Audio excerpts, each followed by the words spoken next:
Hello, everyone, and welcome to Fight Night Rising, brought to you by Wisdom. This is the first time I'm seeing Boop's costume, actually. Didn't quite know you referred to it. Now I see it. It's beautiful. Almost Halloween time, so we're both in costume. And we're here for TFT Set 6 Gizmos and Gadgets. I couldn't be more excited because I freaking love Set 6. But Boop, how you doing?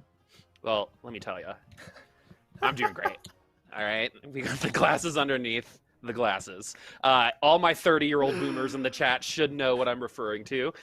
Lowest rated movie on Rotten Tomatoes, but in my opinion, Bill Murray's best. But anyway, Gizmos and Gadgets. So good, by the way. So good.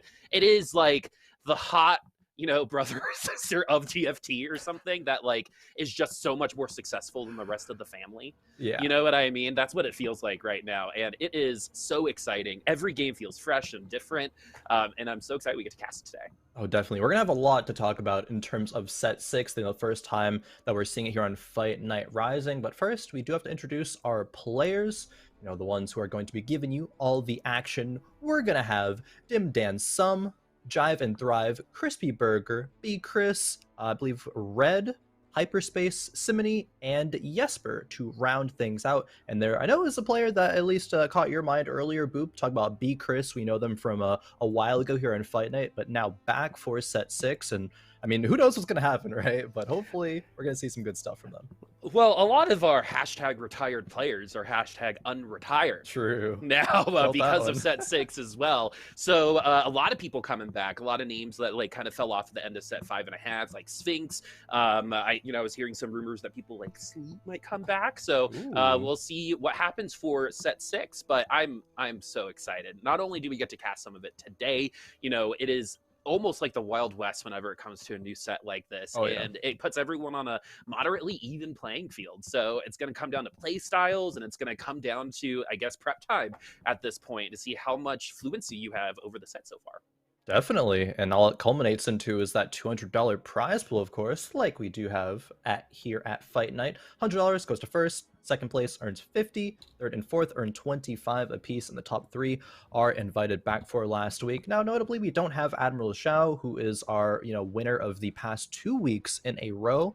Hopefully, we will get them back here next week or in the near future to defend their title, because I'm not sure how this really goes. They didn't really give up the title. He didn't lose per se. We just don't have him, but that's okay. As you were saying, Boop, this is really the Wild West of, TFT when it is so new, so fresh. I mean, we had that tournament. Well, it was a really great tournament, actually, with, 64, international top level TFT players. I believe Dasic ended up winning that. GV8 got second.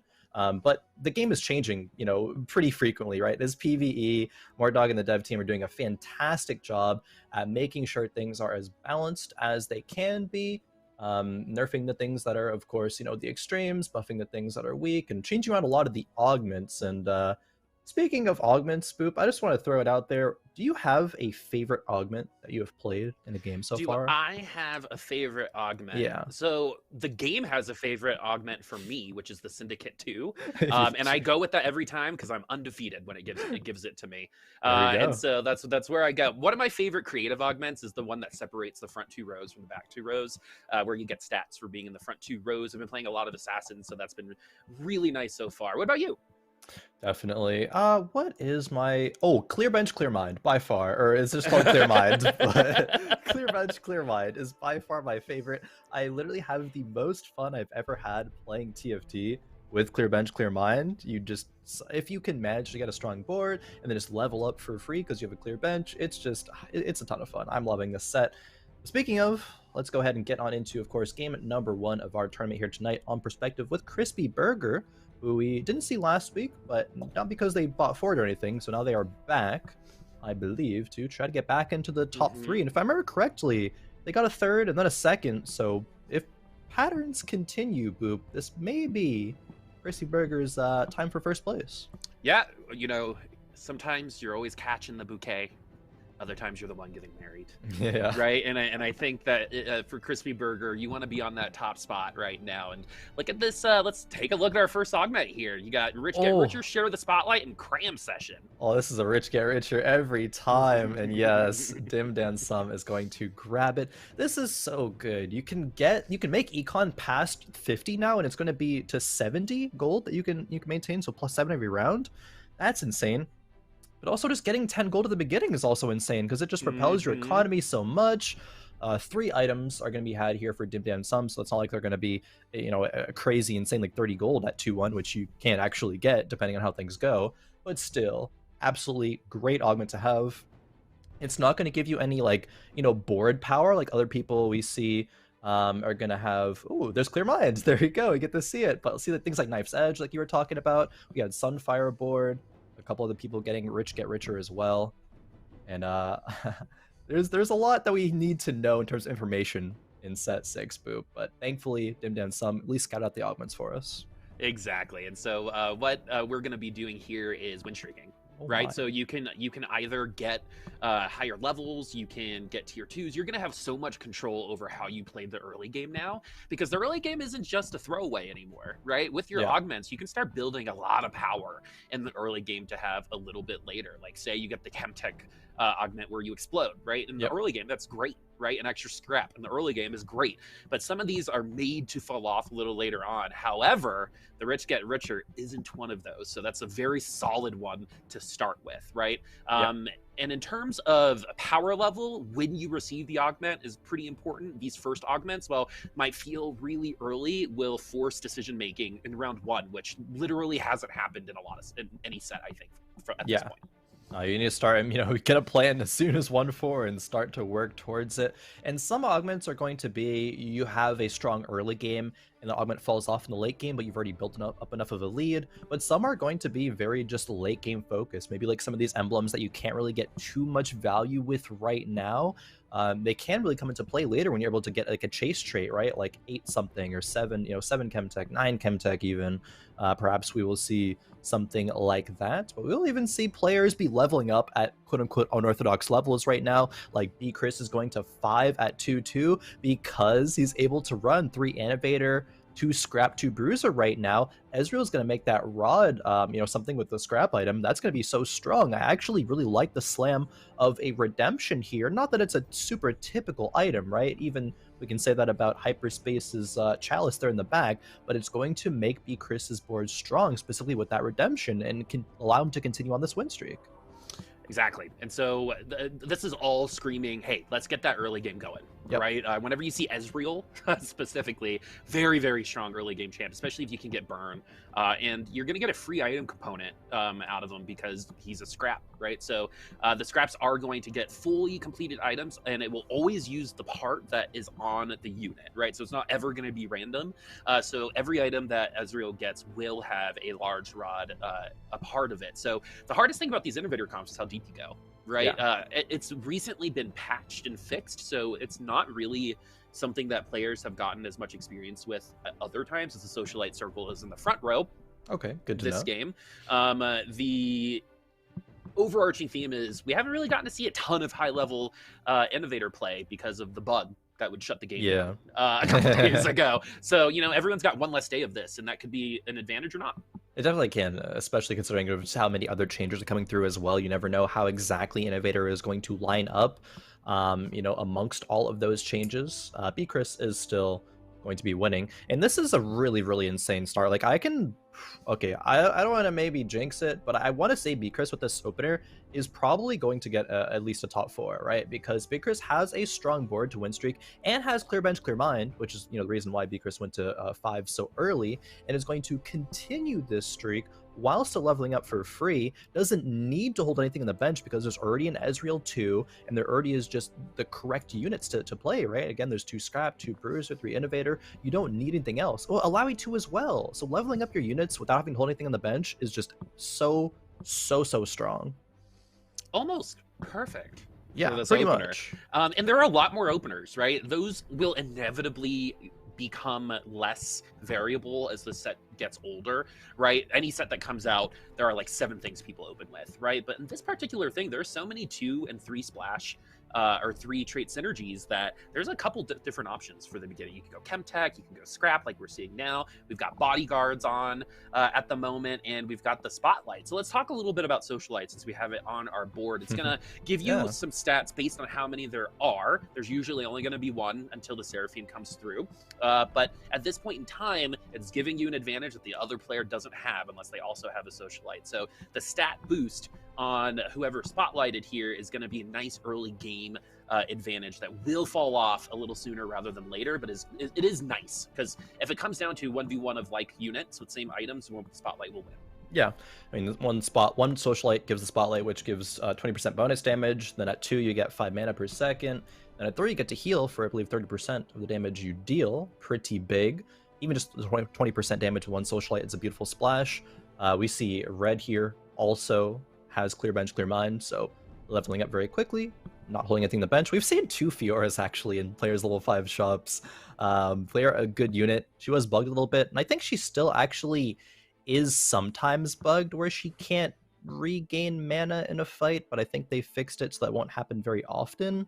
We'll have to keep an eye on it maybe if anyone does build Fiora, a great challenger. I like challengers a lot. I think Yone, Fiora, super cool units, but we'll be seeing those perhaps a bit later in the game. For now, seeing who's going to hold on to this streak because we're nearing Khroen's Boop, and there's still 3 players at 100. Oh. Okay, Red runs into Crispy Burger. So Yeeber and B-Chris are probably going up against each other as we get Chem Tank Cassidon, and that is awesome. Number 1, I have been absolutely loving Tank Cassidon. It is, for you, absolutely hilarious to play. For the opponent, mega frustrating because he attacks very slowly. Definition of a wet noodle fight right there between Tarek and Cassidon, because that ultimate not only gives some shielding because of the protector, but will also decrease the damage that unit does to Cassidon. So that makes him a really great tank. It might not look like it, you know, from everything, especially since his ultimate feels like kind of like a cast to get shields and stuff like that. Yeah. That is not the case, friends. We're here because Cassidon is a tank, and that is definitely something people have noticed and started pushing through. Is Jive and Thrive looking like America right now for Halloween? Yeah, all right. Dressing up as good old America. Feels good, man. Jive and Thrive, 3 protectors, 2 scraps right now. Not getting any value out of the scrap trait currently, but maybe with some components coming through, then they will. 40 gold level 5. Also, B-Chris last round, I do think I actually did face up against Jesper, and B-Chris was level 6 actually before Krug, so they, you know, kept their streak because of that. Pretty easy to do when you're getting clear bench, clear. I'm always gonna call it clear bench, clear mind. It's gonna be so hard to have it to break, but it's just clear mind. Getting that clear mind XP. Jive and Thrive now gets Blitzcrank 2. Scouts out B-Chris. B-Chris actually goes 7. I love that play, actually. Yeah, and on a win streak, too. Yep. So if he continues that win streak, that economy is going to get right back to where it needs to be. Jive and Thrive now looking like one of the weaker boards. It seems like everyone is filled up, and there aren't any Colossus players that I saw just yet. So we're getting full boards at the moment. Dragon's Claw for the Garen, but tier 2 units. You got the Rage Blade on the Ezreal. That seems a little redundant, but that's probably going to be going on someone else a tad bit later. Yep. But the Hodge is nice because Ezreal does AP damage. No, it is a ratio on his AD with his ultimate, but the more AP you have, the faster the attack speed stacks. Yeah. So a lot of reading to do for Ezreal, but at the end of the day, not a great carry at the B. You know, pass rounds 2-1 to like 2-6, unless you've got those scraps to help out with that itemization. Maybe a little bit of stage 3. I've seen Ezreal, you know, still do some work, usually being paired up against, like you said, paired or with scraps and innovators, perhaps. No innovators for Jive and Thrive, just the Ezreal. Now it's going to level up to 6 on 3-2, like we will normally see. But just generally in the set, players are going to have a lot more gold to work with, you know, depending on the augments they get. Some will just be, you know, giving XP for free. Some will literally just give gold. You can, you know, farm with Yordles, gold with Yordles as well. A lot of things. Sorry, I was laughing at Jive and Thrive's reaction to the first 2 lobbies. It was like eyebrow raise and then even higher eyebrow raise for the second one. Because again, both of those players are at level 7 already. Dim Dan Sum having some bodyguards in the back line, just like me and everyone else who plays TFT. Blitzcrank is here. Remember, do not put your carry in the corner anymore. Please don't. Even though I will for the next month or so. But yeah, Blitzcrank, so great to have you, says 50% of the TFT community. Other 50% says, I hate Blitzcrank. Get him out of here. Why is he back? I mean, we've had Blitzcrank-like effects, right? Thresh in the previous set, but it wasn't at the start of combat, so you could play, you know, a bit better around it. I mean, Banshee's Claw still exists, so you can block Blitzcrank hooks with that. Not really going to be something you slam super early game, though. But yeah, I mean, phony frontline target dummies could help against those Blitzcrank hooks, and immediately goes in the corner. There we go. Javed Sarayev says we're not going to let that one happen again. Nope. Yeah. So now, what we have to think about too is something that can happen sometimes is that Blitzcrank pulls, say, someone from the corner. When what that does is it actually opens up some of these charging and jumping units to your backline now too. So it's not just the fact that it's pulling a carry; it's making a hex in the backline available for someone else potentially later, and that is super important, especially with some of these units needing that access a little bit more. There isn't a ton of jumpy, scary in the backline outside of the assassins, right? But Blitzcrank is going to be a really nice way to kind of cause everyone to reposition most rounds, and you'll actually start seeing people put tanks and stuff in the background when they know Blitzcranks are coming. Definitely. Okay, Jive levels up to 7, plays a sign. Was trying to figure out a way to play it, and finds one. Maybe able to make 30 gold as well. Going up against B-Chris. B-Chris is already 7, still has about 40 gold. But these are the Colossus units, Boop, and, you know, gotta talk about them. They can't be CC'd. They take up 2 unit slots on the board. So, you know, they're gonna just generally be more powerful units.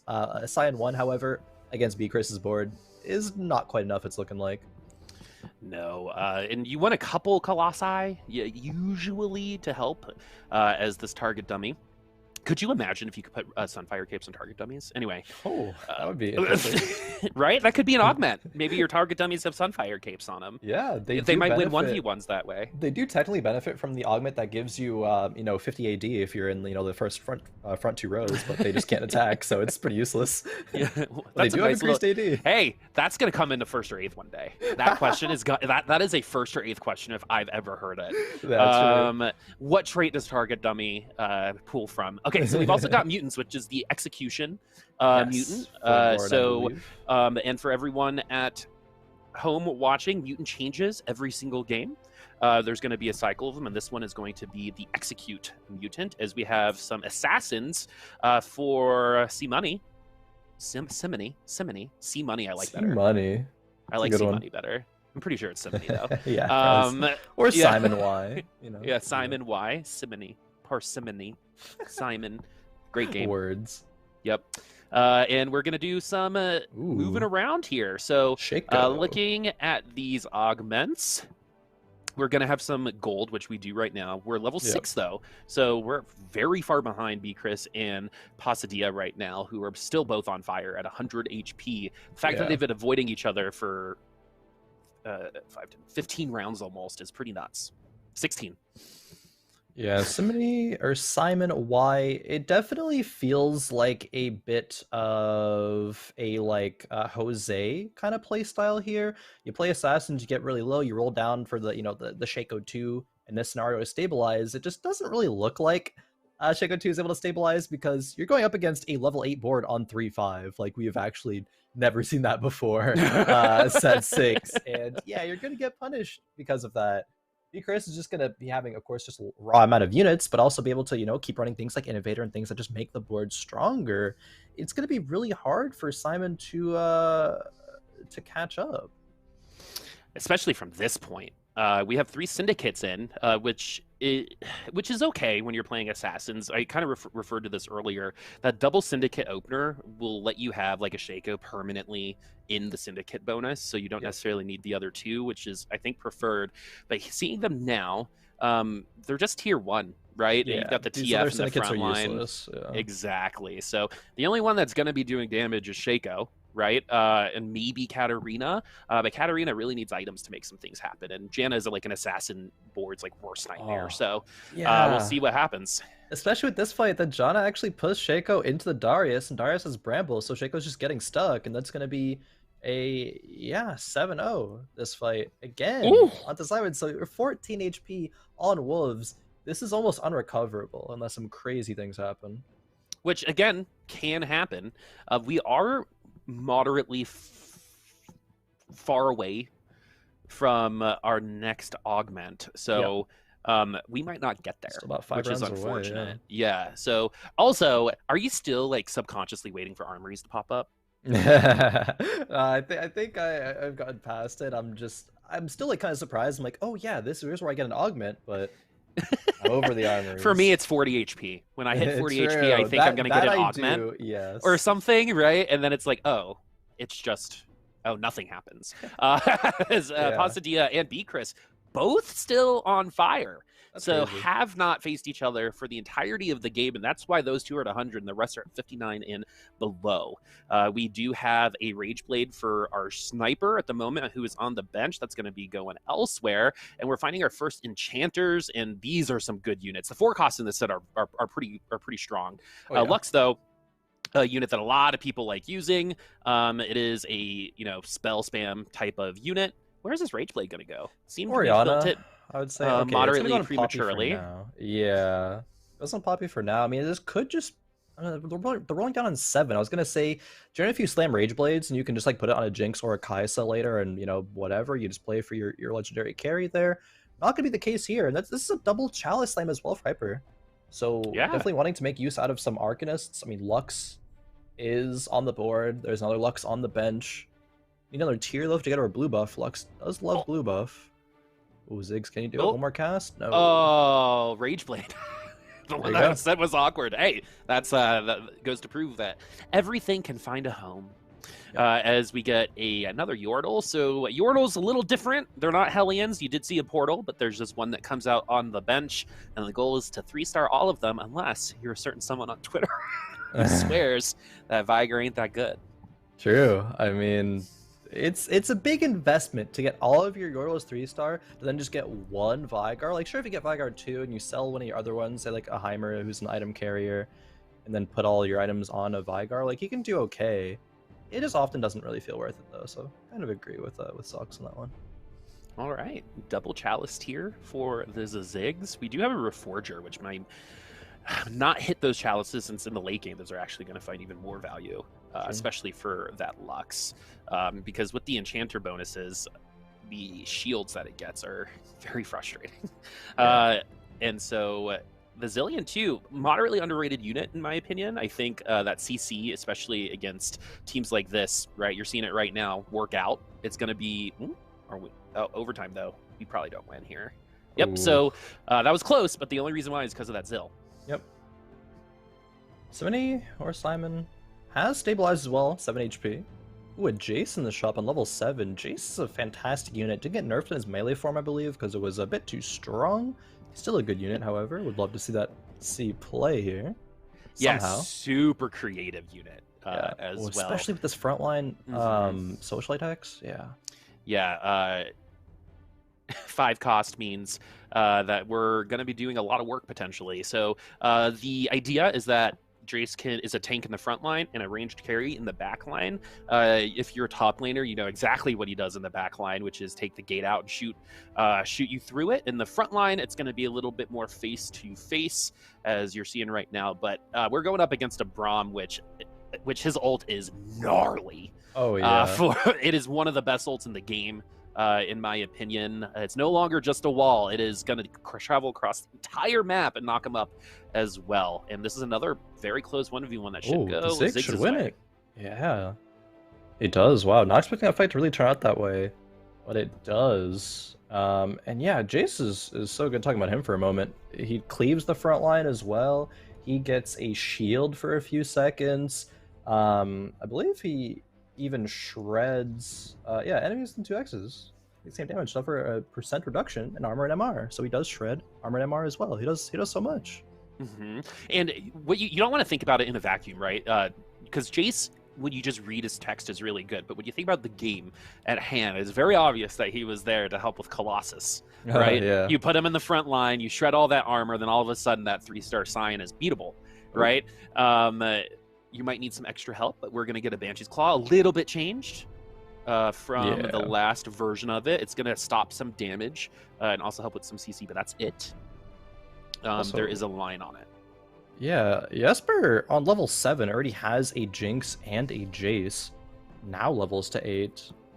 Kind of crazy to be able to do that one. But now Enforcer is in here because of the Jace going in. Enforcer, a little bit like a semi-Zephyr, right? You get to stun a unit for a few seconds. If they take damage, however, then they get freed out. But you set Darius there from the side of Red.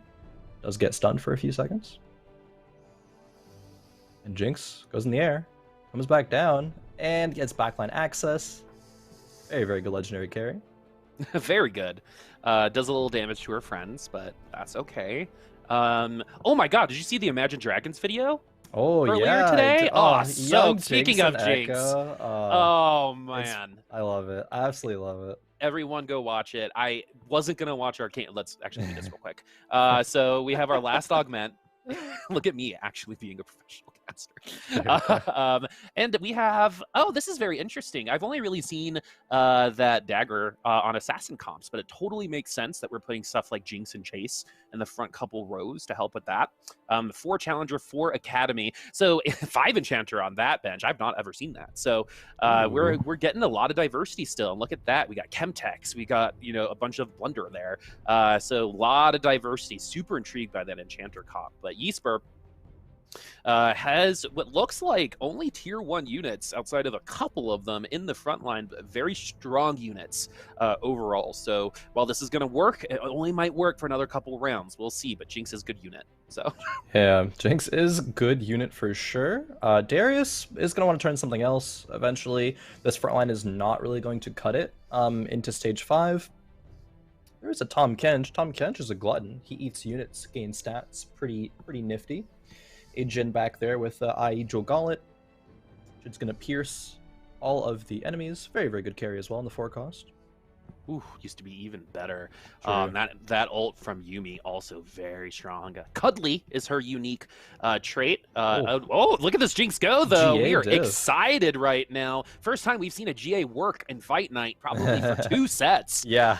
And it looked like, oh, man, I think Giant Slayer is almost a required unit item at this point because there's a ton of HP in the late game, just a ton of it. Yeah.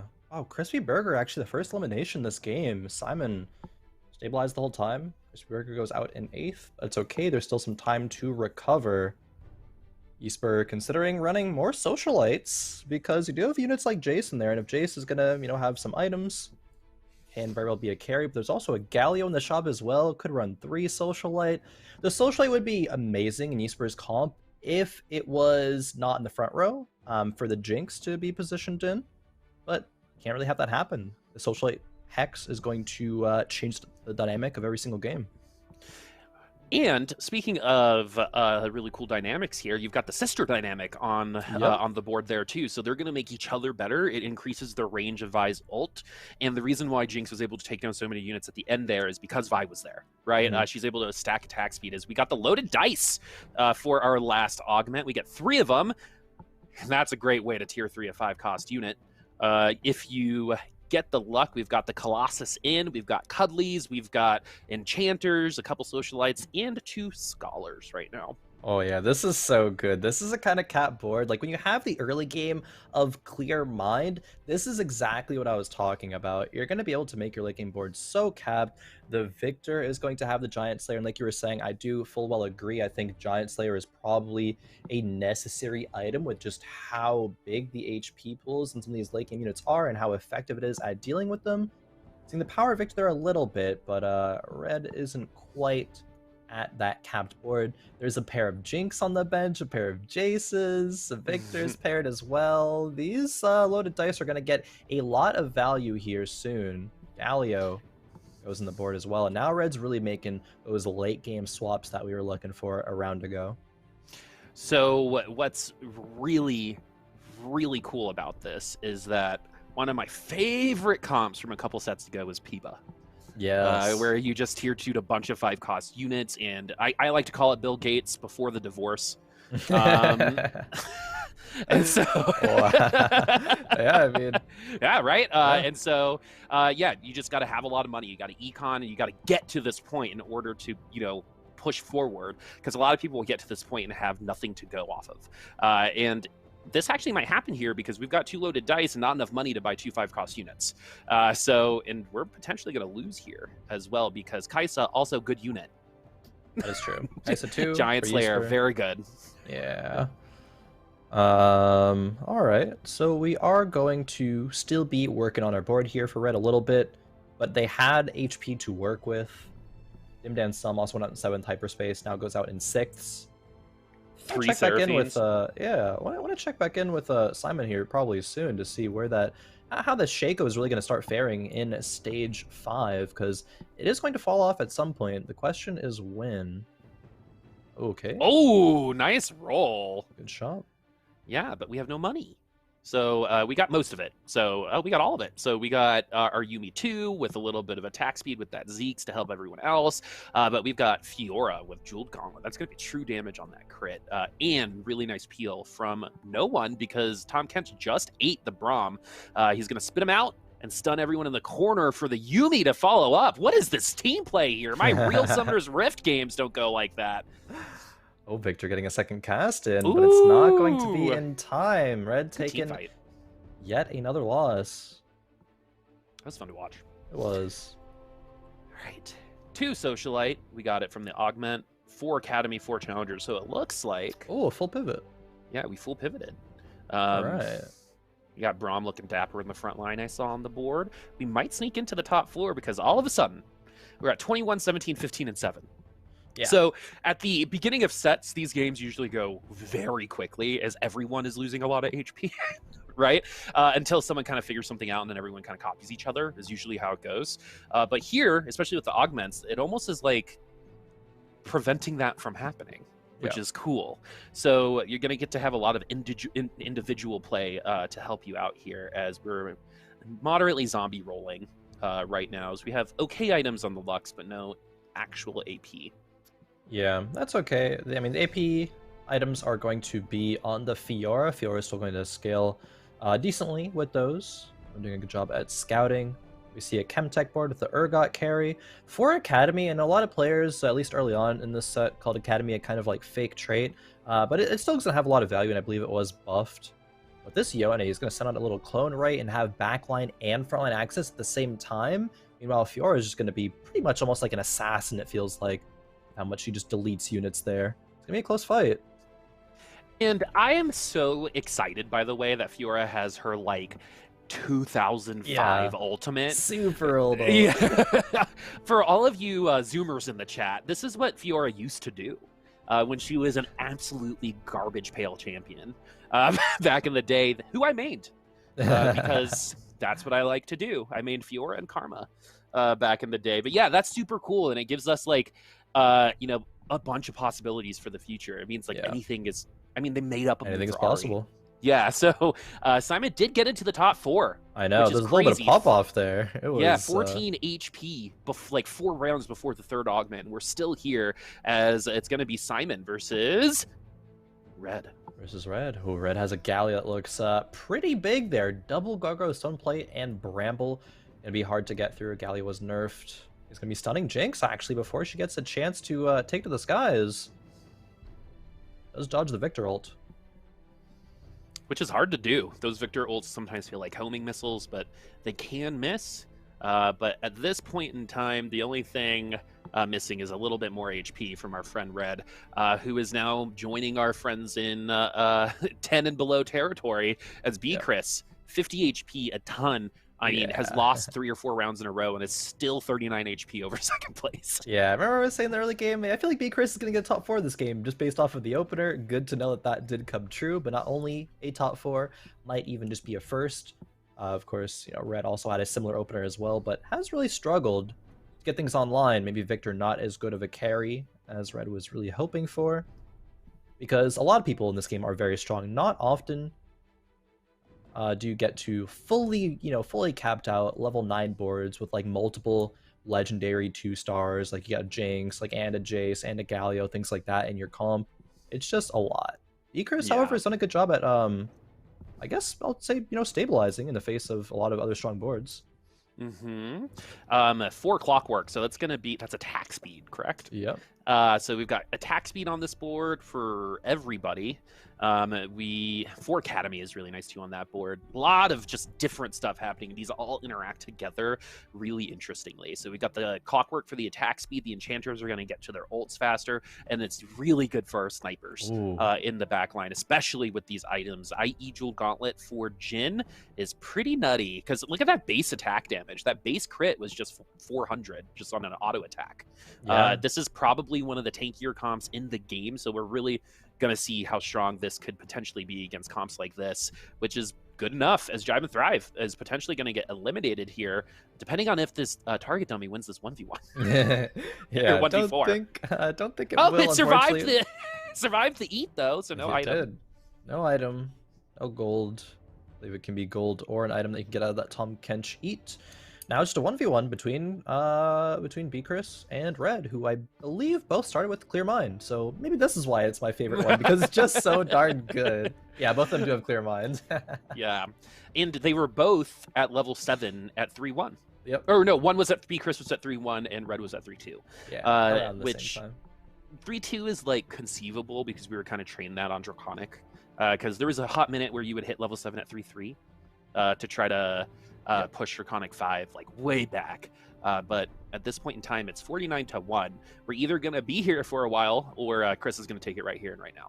Yeah, we'll see. Galio gets into the back line. Let's take out this Jhin. And the Jin's benefiting so much from this attack speed. Has 2 Zeeks, 4 Clockwork, but his attack speed is fixed. It just gives him more damage, but this Galio has a Bramble, so it's just not going to be able to deal with it very effectively at all. Meanwhile, Victor in the back line is going to get a ton of casts off, and I think we might be here for a while, Boo. Yeah, unless this Carousel has a Giant Slayer in it. Or like even a Last Whisper, anything to help, because we might not even be here for a while, because that was a 4 or 5 unit loss. That's true. Just a couple more rounds. Yeah, maybe just even a couple more rounds, because we do not have the ability to get through that Gallia right now. We just don't have the damage. A Zephyr would help too. Yeah, Zephyr would be decent. Jhin needs to be positioned to where as he pierces into the Victor in the back line. Then Beakris has a shot, because Jin's a great carry because he doesn't get stuck on frontliners. Going to sell his Tom Kench off. Refresh the Zephyr. And it's not going to catch the Galio. I made that exact same mistake, like literally 2 hours ago, where I like put it next to a Scion 3 and it lifted the guy next to him, and I was like, oh yeah, duh. But yeah, Beakris knows what's happening. This is we're walking the plank at this point in time. Yeah. Just too tanky, and we're 1 round to go, unless. I'm not sure there's much that can bail out Beakris here. A TG roll, maybe a third Zeeks on the Janna probably won't be enough. And I mean, I think Beakris probably, like wrote his own fate here. I mean, Beakris rolled very aggressively on level 8, did not try to push 9, get a super cat board, was okay with the unoptimal or suboptimal Jhin itemization. Again, great that it got here, but not really going to do much more than that. Meanwhile, Red has 6 Yumis. 3 Yumis off of Yumi 3. I have not seen a Yumi 3 yet, actually. I've seen a lot of tier 3 legendaries this set, but never a Yumi. Yeah, I don't think I've seen a Yumi either. I don't even know what that would probably be a lot of pixels. Yeah, she has a lot of waves that she sends out. I don't know actually how much it is. I did get to experience. Oh, it's 33 waves. That's a lot. Okay. 33. All right, last fight of the game, maybe. Yeah, it definitely is at 1 in 10 HP. Really, it is, can we break through the HP numbers, right, with what we have at the moment? We did switch perspectives. The Victor is on our side right now, and the Victor has got the Giant Slayer and the new Archangels, which gives you AP every 4 seconds. So the second cast of Victor is insane. Yeah. And it's only going to hit 1 person, though. So this is, again, we're just walking the plank. Yeah. And here we go. It's over. Beakris gets second, 1 HP win to start set 6. Yeah, that was an amazingly played game by Red. They were at 100 HP for the longest in the lobby, used every single bit of HP as a resource, then stabilized on level 9, got everything working together, and had some fortunate matchmaking as well. I think there were a couple of comps that could have beat them, but they got knocked out. able to get the first here in game number 1. And that was a great game, I think, to start it off. There is still a lot that we covered during that, but a lot more that we have yet to see as well, Boop. That's set 6 in a nutshell, right? There's going to be so much, but let's just go ahead and refresh our minds about who placed where in that game number 1. We're going to have Red being in first place, 10 points, Chris in second, Simony in third, Jive and Thrive in fourth, and then Jesper, Hyperspace, Dim, Dan Sum, and Crispy Burger down the line. Yeah, let's not remind everyone that I called Dim Dan Sum Triple D for yeah, 2.5 hours. Let's go. Last time, and then we just went with it. What's actually really cool about this, I think we got 8 different comps in that lobby, or if there were similar comps, it was around like the tanks, right? It was around things like bodyguards, it was around things like Braum.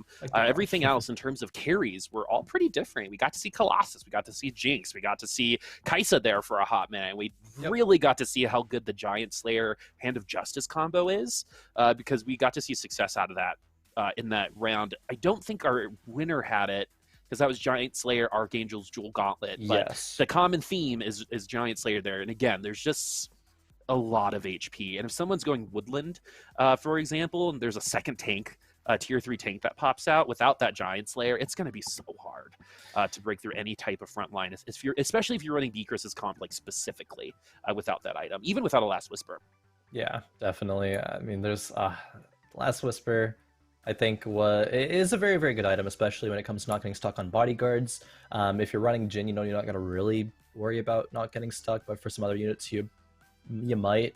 What other 4-cost units are there that don't worry about it? There's Yone, who has backline access, of course, because he has his little shade that he sends out.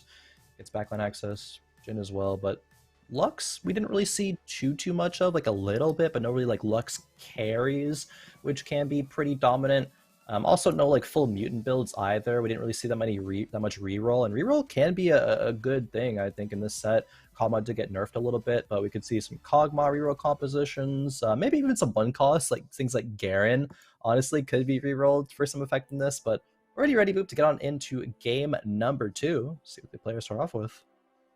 I'm pretty excited about this. So, like, are we going to see similarities, or are we going to see differences, right? Going into the second game, as we got some steroids happening right now for Red. We've got the pet buff happening right now. People don't think about this, but cats sometimes can be a pet nerf based on their love of pressing keys.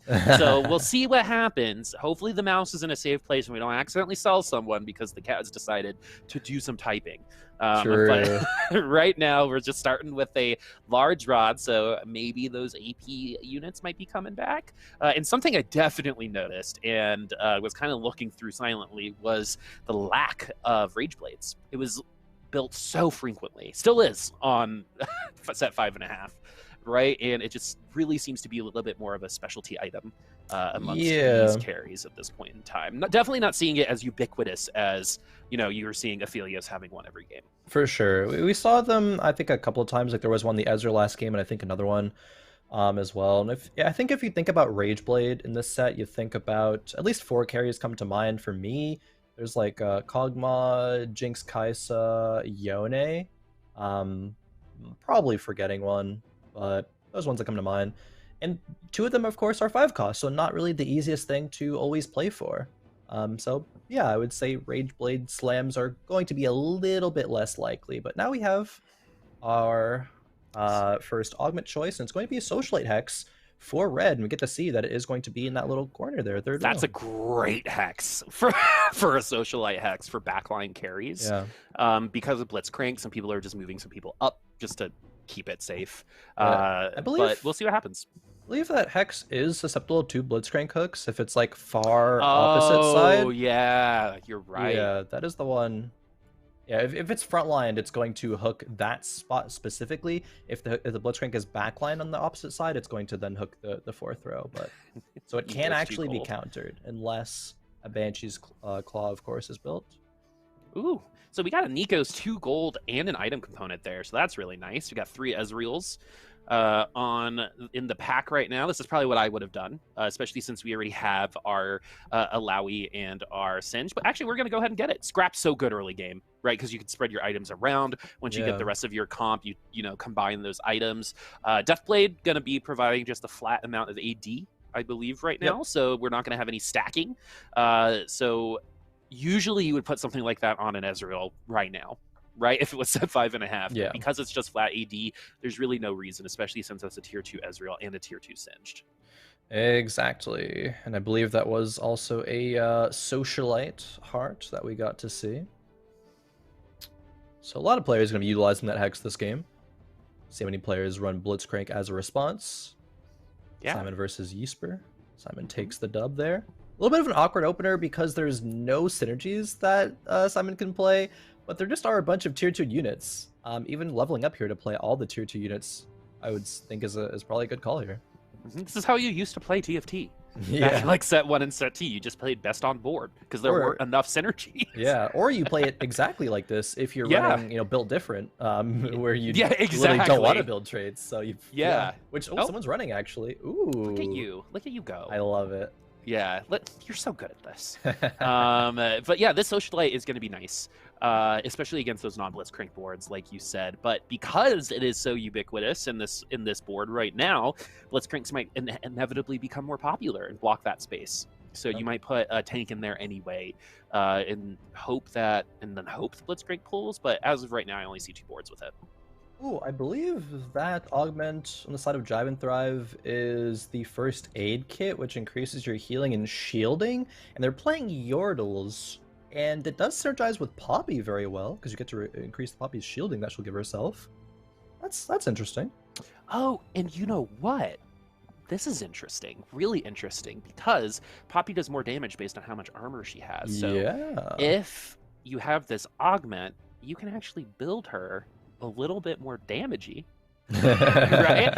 To have a little bit more fun. Fun. But fun, right? Fun. That's what fun is. No, but because of this Augment, that Poppy is actually a lot better than it normally would have, especially with that new haircut. Seeing Chrissy Burger versus Jive and Thrive. Chrissy Burger also benefiting from the socialite heart. Yeah, I mean, this Poppy actually pretty strong. Barely taking any damage. Going to be shielding. We got that extra shield. Yep. And it's going to end up working out. Not really something you see a ton of, but this is definitely going to work out in the early game, especially if we're going to continue building upon our units the way that we are. Yep. Exactly. Yordles in the early game making some free money. Always love free money. But now we get into the stage 2 carousel. See what these players are going to pick in terms of items.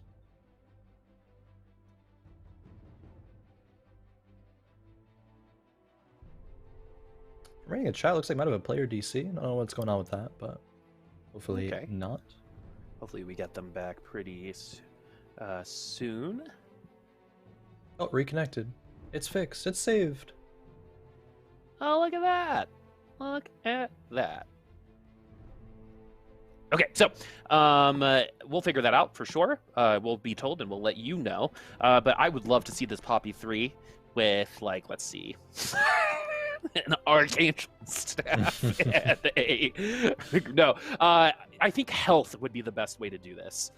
Because you're getting the stats from the Augment, so you don't necessarily need those stats. You've got the Stone Plate, which is going to be enough, especially since you're the only frontliner. Now you've got the Sunfire Cape, so health is going to be the statistic for Poppy. But we are going to go ahead and remake, it seems like, which is fine, because we want everyone to have the best chance possible. We are playing for money, and so we weren't that far ahead either. Unfortunate for some of our boards that started ahead, but it didn't really feel like anyone except for maybe Simon with the 4 tier 2-1 costs to start, we're really taking a sprint off, and that's kind of overselling it.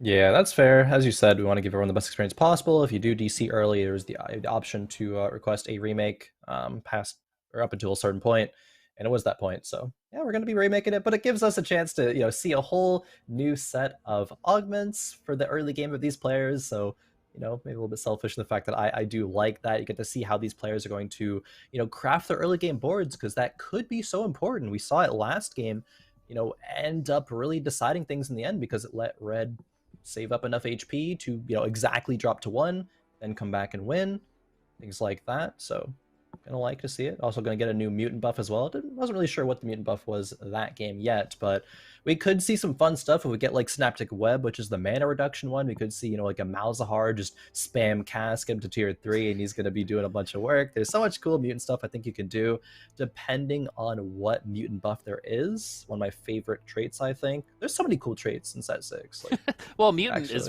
like 4 different traits. When you think about it. I'm actually hoping to see a little bit of assassin play. We didn't see any in that first lobby. We actually didn't really start with any on that second one. So I want to see a Kali. Kali was a meme for a good old 2 or 3 days, right? Which was deserved. Yeah, she was like bugged actually. She like literally wouldn't execute units. It was unlucky. My imagine was like she was coming charging at you with a feather. Just like, that's what it felt like, yeah. Yeah, and you're like, wait. Yeah, it like looks so badass. You're like so scared, and then it's just nothing. Because it's probably the coolest sound effect in the game. Yeah. As well. I think it's the Pike Project Execute sound, by the way, that is being used for that, which is fine because it's one of the best sounds in the whole game. Props on the sound design. Also, props to Riot for making me like an Imagine Dragons song. That is very, very hard to do. We got a little bit of a dab here from Red. Yeah, we got a Red's dab. Red's really feeling it. Loves the Archangels slamming. They had an Archangels in their winning board last game as well. Does find a TF or a Ziggs to hold that item as well. We'll see. Still going through our boards. Doesn't seem like anyone had any money saved up just yet. We'll see what happens on our next augment. All right. Ooh, Rich Junkyard. get richer. Rich get richer? Oh, man. Rich get richer is probably going to be the play here. But Junkyard is so good. It's so easy to play just 2 scrap, and you just farm items every 3 rounds. You get a component. So you're going to be well ahead of everybody else when it comes to the M department in the end game. It is going to be, of course, Rich get richer. Can't fault someone for taking that, of course. It's just so good. Oh, you had a little bit of Boopasaurus influence there for Junkyard. I mean, maybe. I think it's really good. Like, I think it's actually really, really insane. But just Rich Get Richer is better a little bit. Well, I mean, with item components, sometimes it can actually clog your board. We've seen that before with some of our like Old Fortune and our Thieves Clubs rolls. Yeah. This is a great little legend, by the way. Nothing will ever be better than Chonk. But the most important thing is to kind of be like, all right, what is going to get me further ahead in the way that I like to play this game, right? So it seems like, hey, it's always good to have a good early game, right? It's like one of those things where it's like first place is doing well, right? Having a good early game is really important, and especially so in this set. And so being able to streak for as long as some of our players have streaked is especially a lot less predictable because it's a new set too. So you're gonna be searching for predictability, and Rich Get Richer is, you know exactly what's gonna happen versus you might get bonked with Junkyard based on your comps, right? Like maybe you're running an AP comp and all you're getting are bows, right? It is a possibility, but it is definitely more fun for some of us. Not quite as consistent and not quite as, you mentioned predictable. I would say there wasn't even speaking of predictability, it wasn't a predictable move from Drive and Thrive there to level up and play another Garen 1, but it was good enough to take the round against Beakris, so fair enough there. See what they're going to be playing this round if you replace that Garen 1 with anything. It'd be an assassin if it did, to help out with Katarina, which, man, I really hope is just going to become a fun carry. I just love watching her hop all over the place. Yeah. Super fun. She was fixed recently, as far as like her spell won't miss as much, I believe. As much as the key at word. all. Maybe, I don't know. As much, yeah, probably. Yeah, as we get our Protectors and Bruisers. So this is going to be very similar to like a Brawler opening from last set. This is health-based. Protectors are going to get shields every time they ult, and Bruisers will give everyone health. They get double. Yep. So it's the Brawler trait from the Chosen set. That is what the Bruiser trait is now, I believe. Chrissy Berger, talking about wanting assassins, has an assassin emblem with that augment, so might stick with it for the whole game, hopefully, so that we get to see some late game assassin play, maybe some Akali. Okay. I just want to see really good Bill Gates comp before the end of today. And with all the 5 costs and like enchanters probably. Yeah. Oriana probably gets her way in there, especially with those synergies. So, She's so looking, seriously, great ultimate too. It's the Diana of the set, just not an assassin. Looking through the rest of the boards, we've got Chemtech starts seem to be the more popular of the lobby so far, and there's only 2. So got a couple different openings. This is going to be the Bruiser Scrap opening. I think the Scrap opening will end up being one of the more common ones, already is today, as we wait for the Scrap bonus to start and then put our belt onto Kassadin. Yep, Scrap gave us Zezirot, so a little bit more tankiness, which actually Ysper may have needed. Wouldn't dislike the Rod to go onto the Ziggs either. I think that would be a pretty good idea. Not going to end up winning the round, however, unfortunately. But if Ysper does hit another Scrap, playing 4 Scrap early, I think is such a strong opening build. You're probably going to win streak with 4 Scrap. Well, Janna's just a good unit, just overall. Yeah, like, you don't even heal. need a Janna for it. Yeah, exactly. But like when you think of the Scrap units, that's what I think of, and I'm like, well, if a unit with Scrap is inherently just that good, and you only need 2, for the splash. Janna's got the 3 traits, so it's probably going to be Janna and someone else, and those Scraps come early, right? So you can get Ezreal and Janna in pretty early for your 2 Scrap, or Ezreal and Trundle, I think are the Scraps here, and then move into your 4 costs a little bit later, which will help, especially if you're having a hard time. There's also that augment that increases everyone who doesn't have an item component. So if you do get that, just don't play Scrap.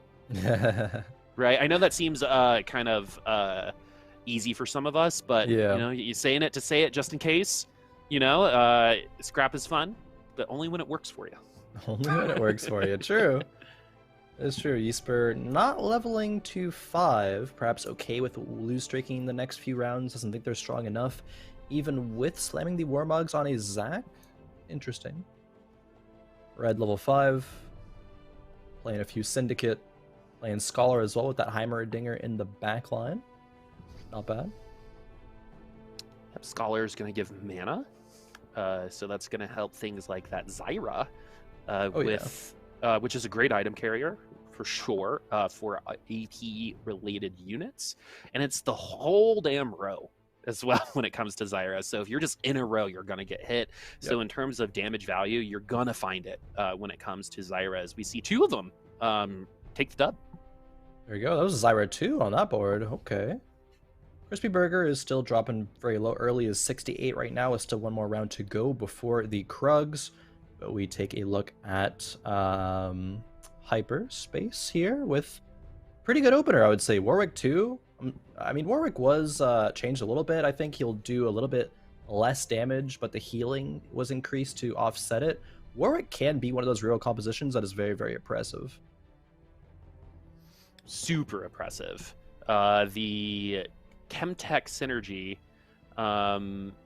is very good with Warwick specifically. So it's gonna feel like he's regenning health, and it's because it is, and he's gonna stick on that little sliver of health at the very end for a very long time. Another really great holder for some AD items going forward is the Chemtech trait has already started. The timing is off, so all the power for Warwick's already gone. We do have GA starting to come back. That one was on Singe. That will be going on someone else a little later. But yeah, Chemtech is a great opening as well. Chemtech Bodyguard is something that a lot of people are going to be running. Yep. That Warwick, however, not having Challenger means that the attacks are not going to be coming very quickly. Yone, however, on the board for Hyperspace now. Could consider putting that in over Bodyguard, which is probably worth it. Don't need to do it right now, of course, but can consider that for the next round. Does already have a Braum, and I know we talked about the fact that Braum is really good, but I think the craziest thing about Braum is the fact that, from his origin point of his ultimate, he stuns everything within, I believe it's 2 hexes around him. Even if it's like behind him, it'll still stun, and it stuns in the line forwards. Like it stuns everything. It stuns the whole board. It's exactly like his Summoner's Rift ult in that way, right? But better. because it goes across the whole board. So we're going to continue to get some bodyguards. The Leona is something that a lot of people like to put in. It's a 3 cost this time around, can be really tanky. Works kind of similarly to last set, and I wonder if we are going to put it in. We are going to switch it out. And we pick up our second bodyguard. We have Yone as well. Probably one of the coolest design characters in the entire set. He doesn't believe in the number 1. One is not a, one is a lonely number for Yone, and so he, just like me, creates a friend when he needs it. That's not weird, right? No, not at all. Okay, happy Halloween. Not at all. And now Yone does enter the field for hyperspace, giving Warwick the challenger. Braum and Leona make their way to the bench. Giant Slayers, look, already slammed by B. Chris and by hyperspace, even though they're not really getting value right now because Giant Slayer was nerfed. I believe it's 1800 health you're going to need to proc. But you still will do a little bit of bonus damage just by slamming it. It's not like completely useless right now. You at least get the stats from it too, right? Yeah. So you're gonna get stats from it, and if you do happen to land into a unit that does fall victim to the Giant Slayer trait, then or the item, then it's going to be around now. So it's a pretty good timing. For example, like Cho'Gath is a great example of someone who might be taken down by Giant Slayer a little earlier rather than later because of how the ult works. Does he already have 1800 health? He might not already have 1800 health. I'm not sure. Good question. All these things we need to know. Blue Wolf on the Mouse. Gonna be casting instantly. Mutant buff is Synaptic Web, so yes, it is going to cost less to cast these mutant spells, making Malzahar a very, very good carry. I mentioned it a little bit earlier. Would love to see this Malz tier 3. Yep. This is what they get for not wearing a mask. Right? That's what it looks like, doesn't it? Sure. It's just over their face. Like, what can protect you? Wear your helmet.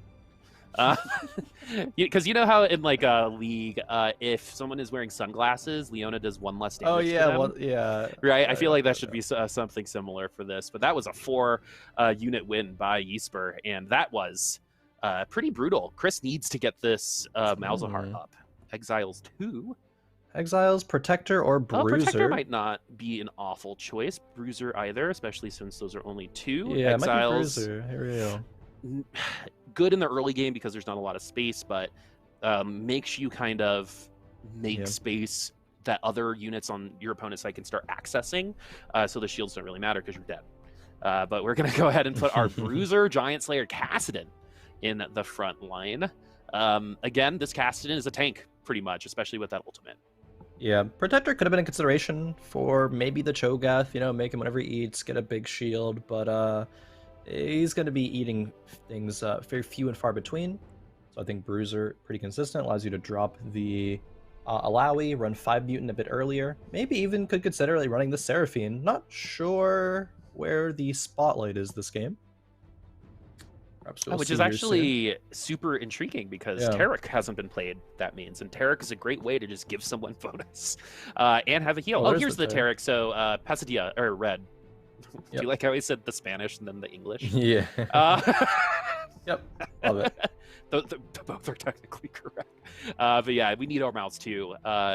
We know that Mordog loves this Malzahar. His pet is named Malzahar, I believe. So yeah, I'm sure he's stoked to have Malzahar back, but not as stoked to see it perform that poorly at this point in time. As also got to compliment the boards for the set too. Even the Heimerdinger one, which is like pretty simple, the kind of like the one the airship. Board, this one is awesome. Yep. I love them all. Love the Carousel as well. Same. A big Piltover Zon vibe. Yeah, it's getting me excited for Arcane. True. Yeah, talking about the song man. that was released. Yeah, they got me. They got me. Like the I went from that are so good. I went from not wanting to watch it at all, at all, to now I'm fiending for it because of that song. Because I think we got to see the animation in like real time, and what it's gonna look like for the first time, and it looks amazing. And there are some adult themes in it, so it was solidly PG-13. It'll be good. It's gonna be great. Solid PG-13, as this is gonna be Assassin Jin, which turns into Assassin Scion sometimes. Oh, I'm not sure what's going on here, Boop. There's And before Sin, have our first Shaco. Who's the carry here? Oh, Rageblade Shaco. Okay. Level 6, 10 gold on 3-5, 8 loss streak. Crispy Burger is not having a good time. No, this is a unfortunate situation. Oh, we got okay items on the Shaco now. We might be able to steal a win or two based on how weak a board is or not.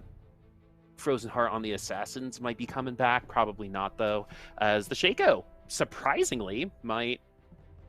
only 3 units. That could have been a lot worse, in my opinion. So any unit getting killed at this point, especially with this very dizzy board that we're seeing, I think is a good one. And a lot of people, right, when they see these spatula items, they get really excited and they finally start to use them. And now it's like, oh no, I have a blank at this point in time. So we'll see what happens.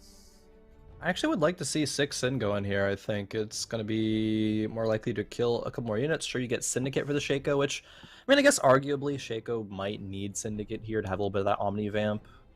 Go back up, finding Echo too, I thought it was but a Shaco for a second. No, yeah. Would love it to be a Shaco.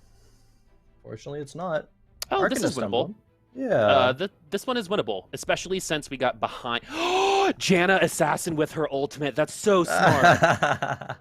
That just hit me. Did you hear the real-time realization? Big just brain blast you just had right there. It was so cute.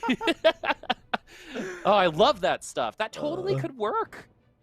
Maybe not in this context. It worked. Yeah, it takes her a little bit to, I mean, cast the ultimate, but if she, all of a sudden, then the backline units are either in the corner or super vulnerable. Yeah, it's not even a guaranteed thing. But I like the idea. It's like, again, in Summoner's Rift, a lot of Jannas will flash behind someone and ult. So it is kind of the same concept. Exactly. Actually, I used to be a sport main. Used to play Janna, do the exact same thing. So fun. Big plays. Maybe we'll see that a bit more in this game as well. Maybe give Janna some mana items. Potentially, we'll see. Yeah, feeling bad for Crispy, to be honest, especially since she was playing so well at the end of the last set. I know. Hopefully we can come back like Simon did last time, right? We didn't think Simon was going to be able to top 4, ran almost exactly that same comp, and was able to make it. So it could happen as we're picking up syndicates on this one. It's going to be Arcana Syndicate with a spatula as well. These spatulas are a little rarer. We don't have a Force of Nature anymore as well. It is the Tactician's Crown. True. But never mind. I'm not going to say. As it's these items are going to go on Twisted Fate. Yep. Blue buff actually kind of sucks this set. The only real good blue buff carry, I guess there's a couple, but one's going to be Lux, the other is going to be Malzahar, but only specifically like when he has this mutant variant with a Synaptic Web. But other than that, blue buff really doesn't find much value. Beakrest also has Cho'Gath 3 already. That's massive, literally. That's not okay. To have a Cho'Gath 3 with just a Chain Vest. A Cho'Gath 3 with just a Chain Vest of floor 1 is enough. You probably don't need to build anything else on that unit until a little bit later. As Crispy actually wins, Dim Densum gets a Poppy 3. Red goes to level 7 at 4T, so very different than last game when we were already pushing 8 at this point in time. But we're still in a not very similar position as we were still at 100 HP last game too. Yeah. So there was a player last game who went level 8 on stage 3, like end of stage 3. I think it was 3-5. It was kind of crazy. Yeah. Ooh, Dim Densum. Rocking 6 Yordles, pushing to 7. I know, shouts to Mismatch Socks, been very vocal about how to optimize Yordles, pushing levels and doing it as a more win streak as opposed to just inting and trying to make money that way is better for Yordles. Tristana is a great carry as well. Give her some items. Hodge, Giant Slayer, very, very good generic items that we were talking about earlier. And Crispy Burger takes another loss. Unfortunate. 6 HP remains. Tristana, I believe, is one of the only characters that have ever been able to push someone. I believe, in the game. I think Gnar is the only one that really comes to mind. Gnar pushes, shoves, whatever you want to call it. Yeah, but the self-peel is really nice in the early game. Because like when you ult like a tier 1 unit, there's no way they're coming back and killing you. Right? So very nice in the early game, and can actually find some value a little bit later on. Say you're getting chunked by an assassin, fingers crossed you get to your ult because you're a Tristana 3, right? That might give you enough time to knock that person down and start getting things going. The Blitzcrank should pull the Heimerdinger, and here we go. Let's see how good this Tristana really is, because there's a lot of defense on the other side, but this Giant Slayer is going to start finding value. It is. We still have Ziggs 3, Poppy 3 as well, the Sunfire, so she gets to burn all these units. Ziggs gets to deal a little bit of complementary damage, and yeah, looks like might be able to take this round win with the Yordles. Started pushing them away. Stuns them a little bit. I believe if they get pushed into a wall, they get stunned as well, so even more self-peel opportunity there. Interesting. That's going to be it's just that the target's near Tristana, sorry. Yeah, I think that's going to be... Tristana is going to be something that I think we read about a little bit later on. That's just self-peel is like such a valuable trait. Like, think about when Syndra Vel'Koz was really good. Yeah. Kind of same vibe, but in one unit instead of having to use two. As we go back to the carousel, we're 2 rounds away from our next augment. 2 rounds away, and maybe we're going to see a tier 3 augment. Those are always exciting to see. Get your things like you just put a new unit in the bend or on the board. You get to, perhaps find your golden tickets. So I believe it's 40% chance to like refresh the shop when you roll. There's just such good things, but we'll have to see what it is. There's of course over 140 augments. That's a lot. That's so ambitious, but it's a lot of fun. Do you know what I just noticed? There are more augments in this game than you have in pounds in real life. True. That's true. Actually.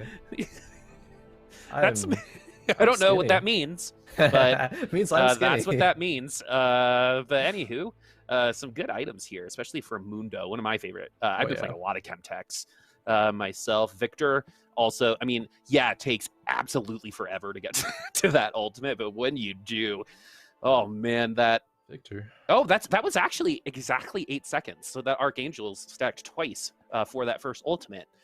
There, as I looked up at the clock. Nice. Can Mundo heal it back up? Yes, he can.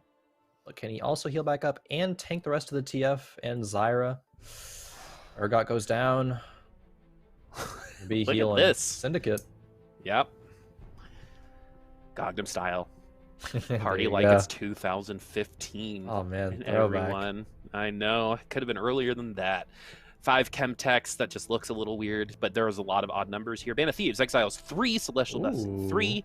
So everyone's gonna get one of these. Okay. So it is the tier 3 augments.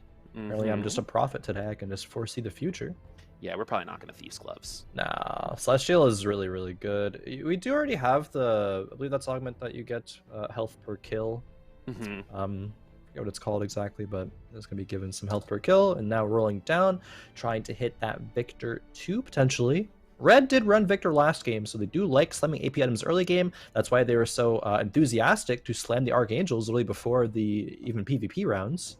Mundo 2, give him a stone plate, and be strong. Also feed Kench. Feed Kench, he's hungry. So many people do not know that you can feed Kench. It's so funny to me. How many times were people like, yo, you can feed Kench? And I'm like, you totally can. And then I'm sitting there like, what am I forgetting? And the round starts. It's like, I didn't feed Kench. Yeah, I actually forget so much to feed Kench. It's just not it's just not muscle memory yet. Yeah, and what's interesting about it is if you put like an AP champion in, you get AD or something like that. Because I put in AD or tank champion and got AP out of it. So I'm not 100. I know Mort talked about it in his video, so I'll have to go refresh on that. As Tom Kench is also a good unit because it takes someone off the field, and if you can't kill someone, at least you're gonna CC them, and they're not gonna be able to charge or do anything while they're in there. So super good utility as Orianna comes through.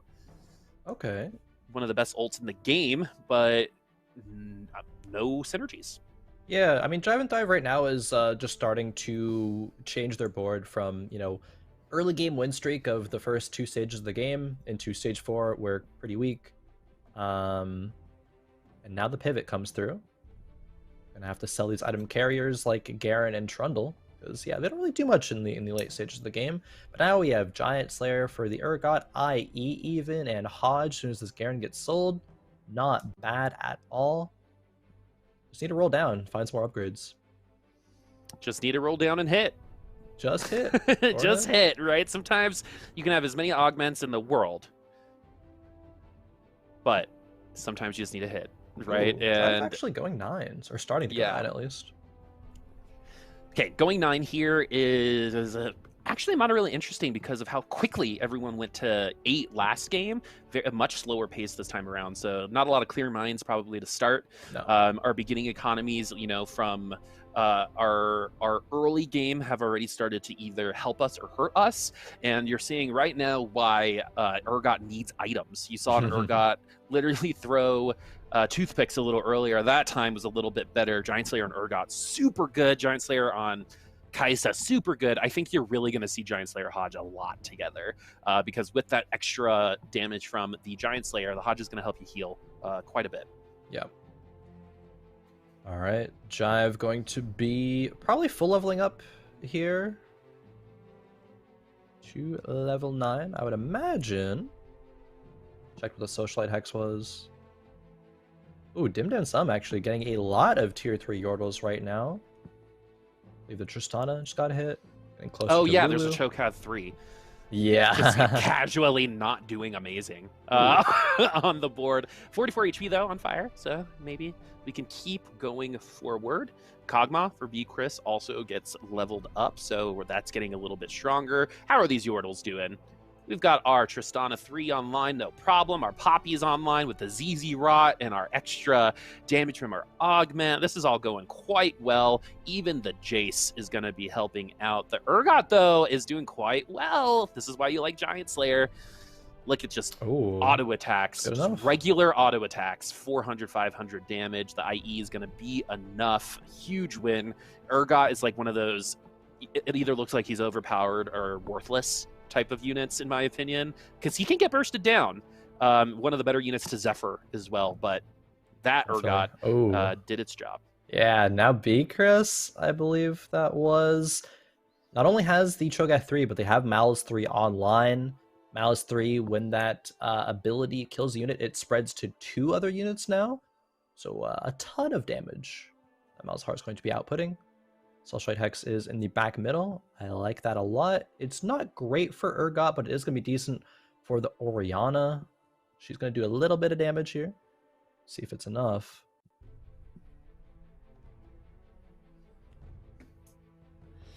All right. Okay, so the front line is pushed away, and we've got the Urgot starting to find some purchase right now with all of these items. The Bloodthirster is going to be really, really nice, especially if we are threatened by any of these units, which might happen when it comes to this Tristana, because we are starting on the Tristana. Chemtech has started to initiate. Bloodthirster Shield is there. It's going to be Tristana against Urgot, and it's going to be the Tristana this time around. So, like I said, Urgot looks amazing, or he looks like he should do a lot more, right? Yeah. And that time that Urgot not really showing any extra purchase, as it's going to be a Chemtech spatch with the Tom Kench, which is like an amazing combo. That is pretty true. A couple of emblems. We have an Enforcer and Scrap emblem. Probably not the ones you're going to want to pick up. Probably just going to be items that are picked up. Yeah. Only the Chemtech was picked up for the emblems. Hyperspace on at 2 HP. Red down at 3 already. Bottom 4 is going to be pretty tight of a race. Race to the bottom. So, excuse me, everyone. As Tom Kench appears on this shop, we finally do get even closer to tier 3. I think that is all the Yordles that we have. Yes, all 4 Yordles are tier 3. So I'm not going to go for all 6, not trying to get the Vigar online or anything, just playing the ones that we have right now. The Ziggs isn't amazing on its own, but it is going to give Scrap. It gives a bit of a shield, I guess, because we don't have any spare components. It's all right. Jin 2, a little bit of damage as well, but really, it's going to be on the Tristana and the Poppy. How long can the Poppy survive, and how much damage can this Tristana output? All right, I'm going to keep my eyes right on that Tristana, especially since she's currently stuck on a high tank unit and was able to get rid of it very easily. Oh no, Fiora saying hello, likes playing tag, and we're going to get another ultimate through the GA, and we're going to be coming back. Nice peel. That is exactly what I'm talking about earlier with that self-peel. No. Yep. There it is, and that's going to be an elimination. Whew, Dimdan Summon is 3 Aegon Sharks. Oh yeah, true. Was there 2 last week? Now there's 3. Is there gonna be +1 every week? I hope so. I love thematic memeing, so I hope so. Oh man, that'd be good.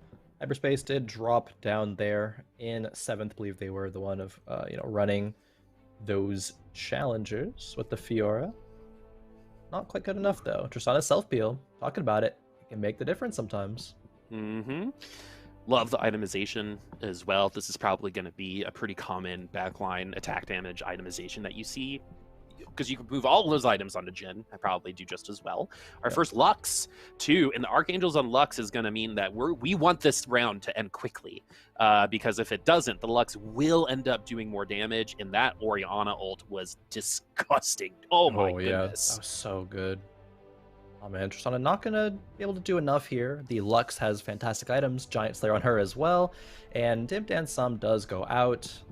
Unfortunate, but actually, some of our admins in the back end did remind us that he's playing the Ziggs. I mentioned like Ziggs isn't that great, but it's good because it does guarantee that the Yordle drop will be either a Vex or a Heimer, so it's literally just free 3 gold per turn that you're generating.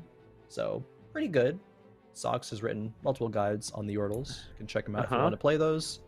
Was not enough to get into the top 4 this game, unfortunately, for Dimdan Sum, but still, some good tech, good knowledge, good utilization of the composition. And he's out again, and he's gonna eat him again. And look like he straight up pooped out that orb. Just gonna put that out there. That was no other interpretation of that orb coming out. So, okay, so we get that's invent. Trying to think if I can pull the spat name out of my head. Oh wait, the one on the bench? Yeah, mutant. Mutant. Okay, there it is. I was like X-Men. I was X-Men, yes. Yeah, I was like, what am I doing? That's it. I was like circling around it. I was like, I know it's related to X-Men, because that was my like little mnemonic to remember it. And it just didn't work. That's funny. I remembered X-Men though. I like that. You're almost there. Okay. That's 50%.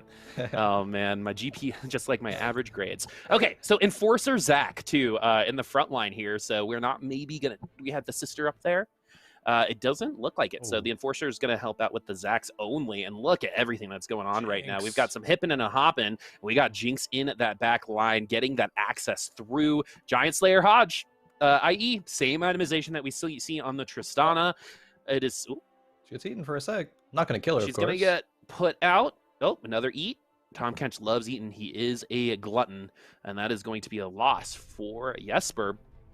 And we're seeing Tom Kench's everywhere. Tom Kench 2 now as a Kaisa gets put up on the bench. And that is a mutant. So if we want to take one out, which might be easier to do because I don't think the Kog'Maw is twin shot, so gonna need that. It's gonna be for Urgot. Yeah, and you're gonna need Mundo in for the Bruiser and Chemtech. I guess we have 4 Chemtech, so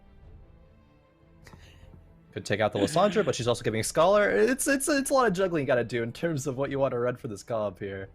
Okay, so we actually have some information from our player that they thought that was a Chemtech spat. Oh yeah, that's funny. Yeah, no. So I think our 2 brain cells were on the same level at the same time, and unfortunately, I got X-Men out of that. And he has to play with Chemtech, not Chemtech that time around. Urgot does get into the Chemtech version, enough damage there against the Lux. And we saw that Lux take this Urgot down a little bit earlier, as it's going to be 5 HP to 5 HP, 24-23, 5-5-3. Friends, that is not a big spread, especially at 6-2. These eliminations, one elimination is pretty much guaranteed next round. Who will not make it to this carousel? 8 Arcanists now for Simon, and able to run it with 3 Enchanters. Still get things like 2 Academy in there as well. This is a strong board. This Lux, this Oriana, honestly, all of the Arcanists are going to be doing insane damage. Can Simon hang on? Did lose the last round. Gonna move the Lux into the middle, of course. Benefit from that Soulshite Hex, 20% bonus damage. Is not bad. So much damage. This Lux is gonna snipe this Victor. It's gonna happen. She does get the shield power from the Yumi. Oh, after she gets through the Seraphine. Okay, that Seraphine should goes be down. it. Okay, now the Archangels is getting stacked. She gets CC'd. Oh, it doesn't even get through the a lot of that shield. That's gonna be okay. Okay, so we're gonna be fine. Lux is gonna be cool. Lux is like Ari. It's just too stressful for me to play, right? Like just constantly looking at that mana bar fill up. Just not gonna do that. But all the power to you because it's very, very strong if you do commit. And we get a couple fun emblems here. We got Imperial and Sniper and Clockwork. So Sniper might actually help a couple of our boards in the back line, because some of our other snipers can sneak in, especially this Kog'Maw, and that Kog'Maw will end up being something that can produce some damage rather than just being a splash unit. Ooh, okay. Esper, I didn't actually realize earlier, but has a couple of cybernetic augments, so just components or items on things, give them buffs, give them some AD, some health. It'd be pretty nice. Jive and Thrive, the only player in this game who is safe of not getting one shot. Can't say the same for literally anybody else. 655 HP between the rest of them. See Jive and Thrive faces, because Jive and Thrive's board is real strong right now. 4 Enforcer 2 is going to CC 2 units at the start. That's a lot of units at this point in time, and I know that seems a little redundant, but it's true. When you don't have to worry about those 2 units, things like your Hodge Giant Slayer carry, right? 2 of them on this board are going to be A-okay, as that's a lot of green. Oh, that wait. Going to be one off of Jinx 3. Yeah, that is a huge win as well. And we have time. Jinx? Oh, no. Jinx, one sell more the board. roll. Sell the board. Sell the whole board. Sell the whole Yumi, board. Sell the board. Sell everything. Sell the whole board. At least sell the Yumi. Sell the Yumi. Okay? It's Halloween. Give us a treat. Not a trick. All right? I want this treat. Give me the treat. You said you're jiving and thriving. I know, There's not a lot of thriving without a Jinx 3 right now. Just playing it safe. Man. No fun. Sell the board next time, okay? If I'm ever on a fight night and I'm one off of a tier 3-5 cost unit, I'm selling the board. Worth. Hashtag worth. Oh man, this is going to be an interesting 1v1, especially since that Jinx is still Jinx 2, but that Giant Slayer, again, just so good, and that is gonna be... It's gonna be it. No Jinx 3. There it is. No Jinx 3 for us. So why not sell the Yumi? Anyway. Yeah, I mean, deny the Yumi from the other player. Do you know Jive and Thrive's just playing it too smart. You know what Jive and Thrive gives out? What? Jive and Thrive gives out toothbrushes and fruit for Halloween. That's what he does. Don't like that. Putting my glasses on. Yeah, Don't like want to see that. Fruit's pretty good. Congratulations on the win. Dark Boop is coming back. The shades yeah, here we go. Back on. Our scores are ready. Let's see how they shape up after our first 2 games. And we have a pretty close race here, Boop, between the top 4, Jive and Thrive at 16, B. Chris and Simon at 15, and Red running our top 4 at 14 points. Yeah, and Jesper in the running for the top 3 for sure, but needs a little bit of help. Basically, wherever the top 4 finish, if they finish in the top 3, they're probably fine. The biggest thing to look at is in which order they're going to finish in, because that is not guaranteed at all. True. We will have to see. Still time for these players at the bottom of the lobby to come back up to the top. Just have a couple good strings of games that can happen. It's set 6. It's the Wild West. Anything can happen. It's so new. It's so fun. But until then, we'll be taking a quick few-minute break. But don't go anywhere. We'll be back soon with more Fight Night Rising brought to you by Wisdom.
Hello everyone and welcome back to Fight Night Rising, brought to you by Wisdom. Boop has gone a step further and is wearing 2 costumes at once.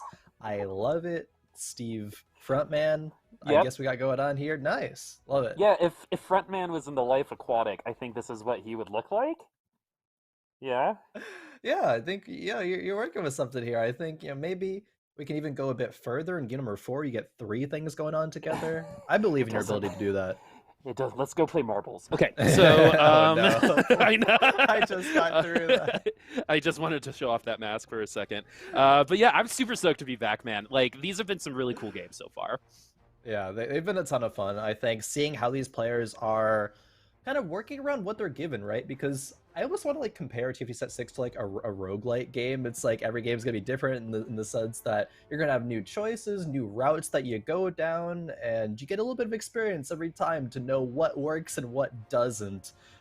Start the game with Rich Get Richer. Feels pretty good. Clear Mind. We saw both those players go top 2 and get number 1, but you don't always get those options. You gotta always be ready to pivot and play more flexibly than I think players have been forced to play literally ever in teamfight tactics. And that is an important skill that if you're not already used to it, this is the time where you need to get used to it right now. Oh, 100%. I mean, like, there's going to be reasons to, force some things. Maybe you don't get good augments at the beginning and you have to pick one of those emblems. But at the end of the day, how you get there is up to you too, right? At any moment, anything can change. I mean, we saw a comp completely change in 5 rounds when we saw Simon Money. Cy Money or Simony, playing one thing and then completely pivoting a little bit later. We've also seen that same player hit 7 HP and then top 4 before the 3rd augment. So that was crazy too. There's a lot of changes happening, and it's very obvious that the players are still discovering what can be good, but we have definitely landed on a couple things that are good. High HP targets, Hodge Giant Slayers, the item combo. Those have been the 2 most common things I feel like I've seen. Oh yeah, 100%. It actually reminded me, like Simon in game number 1 was in a really, really honestly just like terrible spot and able to stabilize to get to 3rd and do it while pivoting the full board away from assassins and then onto Yone and the challengers was really, really impressive.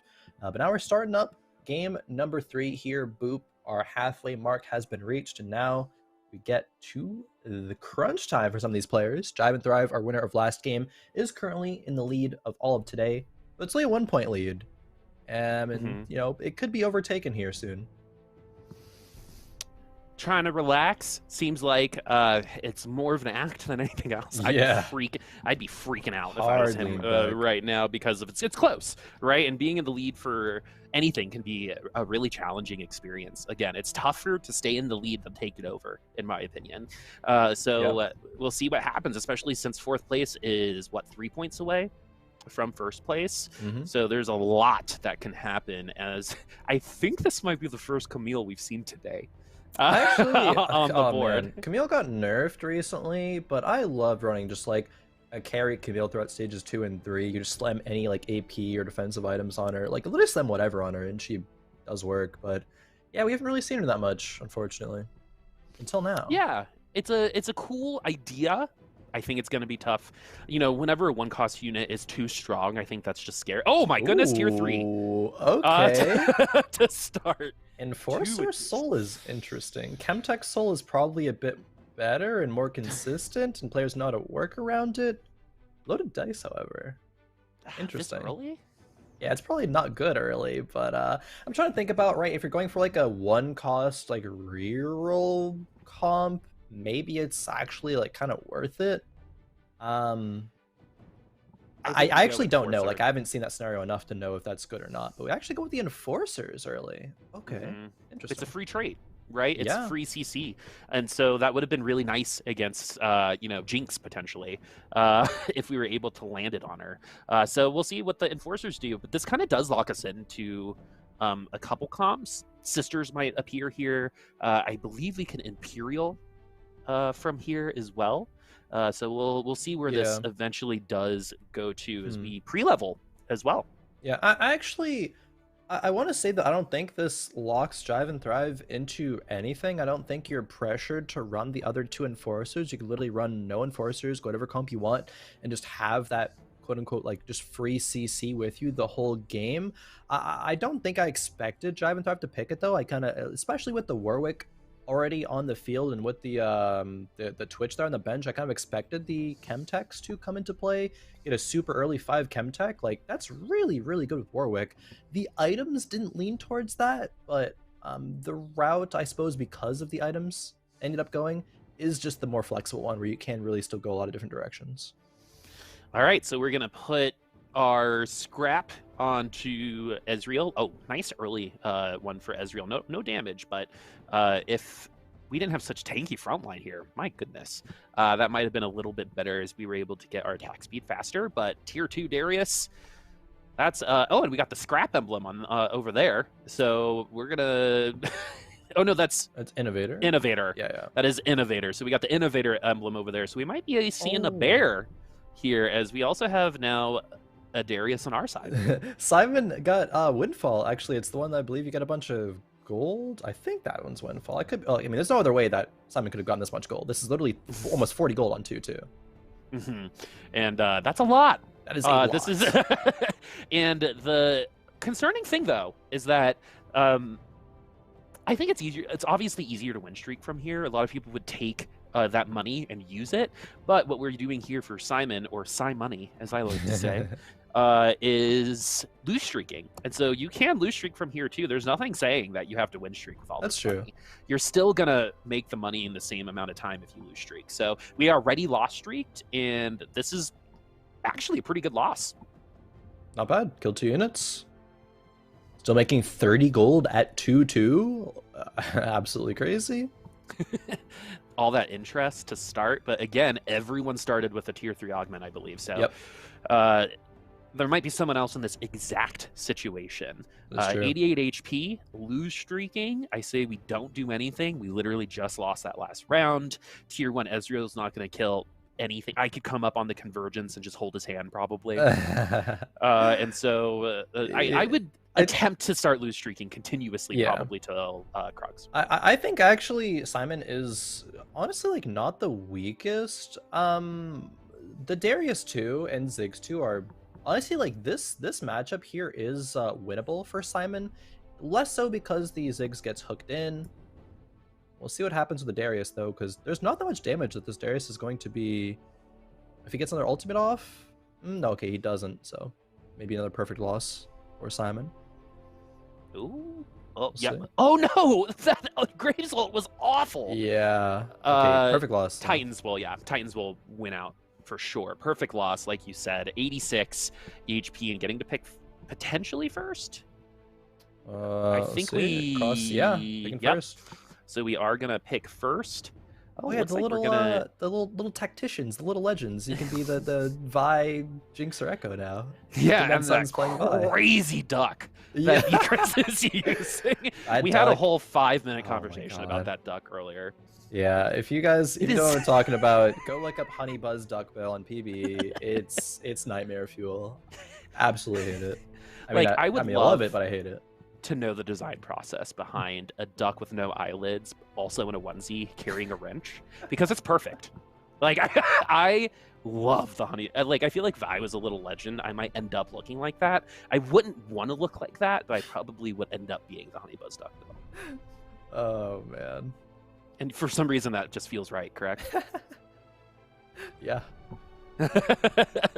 All right, so something that I also wanted to point out is we're not getting any Blitzcranks in the late game. I remember back in set 2, Blitzcrank's first appearance as a 2 cost. Like you would literally just do Blitzcrank 1 and put him on the field because it messed with. We actually had 1 less row back then, right?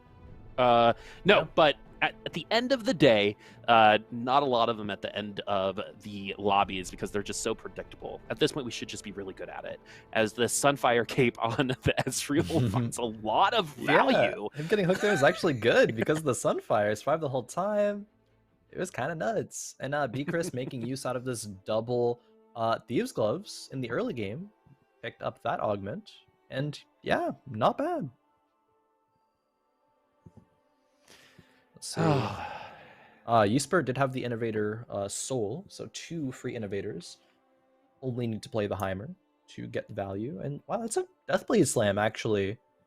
which honestly doesn't really get that much value unless it's on what, like an Urgot IMO.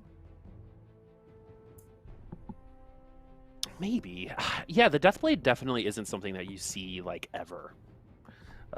Really. I just don't really, if it's not gonna stack, right, it just kind of hits me as an early game item.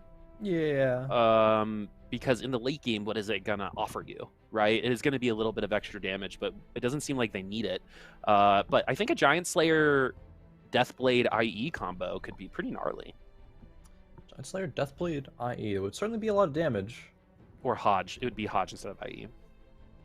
Maybe don't need Hodge if you get a like Celestial Blessing where you have the healing already. Okay. We'll see, depending on what other augments we get, other items, of course. Esports being the only member to win streak until Krugs. Yeah. I Scion mean, show. it does guarantee a couple kills, right? I think in the early game too, because anyone going up against a Deathblade as a tier 1 unit will probably get taken out. So if you're lose streaking, you're going to be lose streaking by one less unit. If you're going to put it on someone like, who would it be really good on?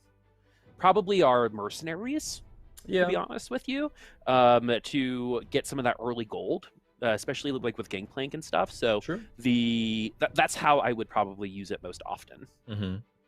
We haven't really seen many mercenaries. Okay, that orb does give a tome. You were very excited about it. I want too, more mercenaries. I love it. I want more tomes. I'm gonna pass up on the Scion. I don't quite know what the mutant buff is, I don't believe. I need to like actually train myself to like look at everything the players are looking at, because there's so much useful information. Like specifically the mutant one, like things like that. Scouting is now more important. Yeah, right. Like because you're not just scouting synergies, you're scouting social where the spotlight is, where you know you're exactly you're scouting a lot scouting more right now. Yeah, you're scouting just a lot more. So and that's why the early game again isn't a cakewalk. It might end up being that, but the big thing is that you still need to get all that context and that information, because it is super important, because if you lack that information, it is going to actually build upon the rest of the game. I love that Esports leveled up level 6 on 3-1. I always say it, to protect the win streak. Put in a Kog'Maw and made a Sniper TF. I think this will probably be the literal only time we ever see these specific 3 items on a TF, between Deathblade, Sniper, Emblem, and a bow. But it's working. Hey, if it ain't work, don't break it. If it works, don't break it. If it ain't broke, don't fix it. That's what it is. There you go. That's what. I thought you were trying to make up a new one intentionally. No, I might have just spent too much time in college. All right, so we still have the Camille in the front line. We've got our innovators as well. I don't think we've seen a bear. Definitely haven't seen a dragon yet. No. We've got the IE Bloodthirster on the Ezreal. So that's going to be one of the harder hitting Ezreals that we see. And we do have Scrap too. So that could be a Hodge. Jewel Gauntlet. Which, could be worse. But we do avoid the Blitz Hook as well. And this Ezreal is starting to push a lot of damage, but you want to see the difference, right? 177 crit for this Ezreal. We were seeing auto attacks with 400 crit with Jhin, like later on in the game as a tier 2 unit. So this is good for now, but is gonna fall off. Yeah, it turns out the Jewel Gauntlet's a bit better than the ZZ Rot on Chrissy Burger's Ezreal. Unfortunately for Chrissy Burger, having a little bit of a rough night. Did say, I believe, that she hadn't played that many PBE games leading up to this event, but learning every single game. And then some now 2 tier 3 Augment. Yeah, this is a crazy game. Celestial Blessing 3, Exiles 3, but okay, going with the Thieves Gloves, just wanting some more just raw board power. That makes actually complete sense, especially with the Innovator board. Because the Innovator boards don't actually have a lot of inherent damage. You can see it right now. So getting those Thieves Gloves might be enough. It's a game of inches in these augments sometimes, right? And when you're going to get, I'm assuming 3 tier 3 augments in this game, everyone is going to be overpowered. So how are you going to get better than that? Well, you got to take those inches away. And so eventually these scraps just aren't going to cut it. Eventually this Camille just isn't going to cut it. But for right now, these Thieves Gloves might be enough, especially with the Giant Slayer roll on the Orianna and a Rage Blade roll on the Camille. We might get a couple more ultimates out of it. It definitely was already kind of not cutting it for Dim Dam Sum in stage 2. That's why, you know, he's at 58 HP right now. Esper did get knocked off of 100 HP. See if these two Thieves Gloves are going to be enough. It's going to make this Camille a lot stronger. I mean, same with the Orianna. Auto attacks are going to be, you know, Runids, Giant Slayer, and Josh gets her ulti off. A lot of damage. I think with this Ezreal, yeah, it's going to be enough to stabilize. Just a couple more autos, one more spell. There we go. Yeah, that's gonna be happening a lot. Where it's like it's gonna happen. Just wait for it. And wait here for we it. go. Yeah, we got it. The whole pitch high to pitch low. That's probably happening a lot. Oh my goodness, the econ little buttons say Vi on them. Oh, do they really? I think so. Oh my god, I didn't notice that. I thought it just said 6 for set 6. Oh. It could be They both or. might be right. Yeah. I'm sure I someone in don't the chat know. knows what it's supposed I've never to noticed be. that before. Yeah, it definitely says VI on there. It On does, those little yeah. tokens. Yeah, right there. So, I don't know. Maybe it means 6 or Vi or both because Arcane's coming out. Imagine Dragons, first good song. Wow. And I know. That was aggressive. I don't know what it is about the There's Imagine war Dragons. today. They make me angry. I think there was like a concert where he wore these like little black shorts and he was like screaming, and I'm like, I don't know how to I don't know how to feel about this, and like hitting a bass drum, right? Yeah. And it was just a lot. It was Sounds like a lot. Yeah, it was a lot, especially for Imagine Dragons. But less about Imagine Dragons. Yeah, more about JID. You got a JID feature on it too. Had a nice verse. It was dope. But anyways, back into the actual game here. That verse was nuts. Yeah, it was pretty good. They Did dropped like the it. music out at the end. It was sick. QSS for this Ezreal, so we could have put him in the corner, but instead we're going to keep letting him You don't ramp know. up. Yeah. Exactly. The Camille is going to get the Zephyr and does help at the early game. Nice little bit of health regeneration there. And this Ezreal at 3-5 should be it should be enough. Really good timing on walking up in that row. I think we did get a couple of damage, but that might have been from the Swain, as that's going to be a loss for Hyperspace, who's been doing pretty well this lobby so far. Dim Dan Sum, the starting to stabilize. Crispy Burger doing the opposite, unfortunately, as it's going to be first place at 86 HP. It might be because of the Honeybill, but the Jive Tribe haven't quite the day so far. Has, I think, won or been top forward so far in both lobbies. Yeah. Or no, Drive. 5th maybe in the first, but It was fourth. very close. It was fourth. Okay. The first lobby, because they are in 16 points in the lead total. Hyperspace having 4 bodyguards. Don't usually see that, but I actually do like 4 bodyguards, especially in the early game. Excuse me, because you're not going to run into that much, AP damage. It's mostly going to be AD, and of course, bodyguards good against the AD damage. 200 armor. Okay. Bodyguards can be a nuisance, that is for sure. And a lot of those units are pretty just good in general, as it's going to be Deathblade, Sniper, Yeah, that's Twisted definitely Fate. TF. Again, in theory, it does sound like that would work. That's something I would totally build in a game, and then realize why it doesn't, and exactly the same time that we probably did just then.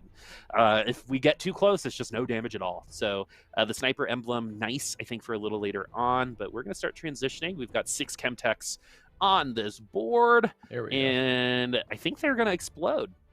Are they? What are those augments? No, I don't think that's flag? Chemtech Soul. I don't actually remember what the flag is offhand. Is that you? Oh, I think it's you get another unit on the board. So there's 7 units on the board. He's level 6, so yeah, that's gonna be +1 to your team size and Chemtech Soul. Okay. I love Zach's little dance to turn into a bubble. All right, we do have some good items too. We've got the Giant Slayer that has been on both AP and AD units so far. We've got a lot of AP damage potential on the board, but everything that's tier 2 to our tanks, so we can't quite use it. Other than that, Victor is going to be coming through. That is going to be a Giant Slayer on that Victor. Probably a hat as well. But that third item will be up to red here. Yeah. Oh, it's got to be. Archangels is so good on Victor. That's what this is pretty close to best in slot, actually. Yeah. Okay, it's gonna be actually the okay. Onyx Spark. I mean, that's gonna be really good for the Victor as well. Yeah. We can go something Might like end a up Shojin's being later. more valuable. Yeah, Well, at the end of the day. Already having 9 Chemtech in on level 7 because of the Chemtech soul. This is crazy. Man, I don't remember the last time we had a 9 trait appear ever, like completed. I think 8 is the highest we've ever gone. Yeah, I want to say there was 9 in the I don't remember what it was. Infernal. Wasn't there 8 Infernal or 9 Infernal? Ooh. That was, I don't know. Might have been that, yeah. If that is going to be it, what we just zoomed on is a beautiful item combination, especially with these particular units. 9 Chemtech, that is insane. As Psy Money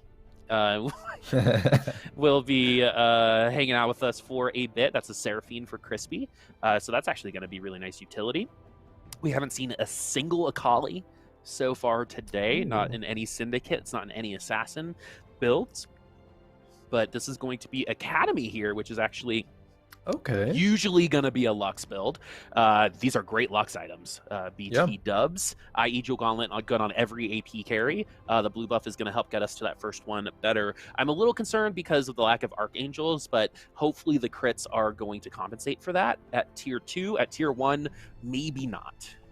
Yeah, tier 1 Lux definitely feels like it leaves a bit to be desired, but if she starts chaining some kills together like she will soon, it might be enough. Yone actually ended up taking out the backline carry from Crispy Burger. Both carries actually down for both sides. I think it'll be Crispy Burger with just raw tier 2 unit power.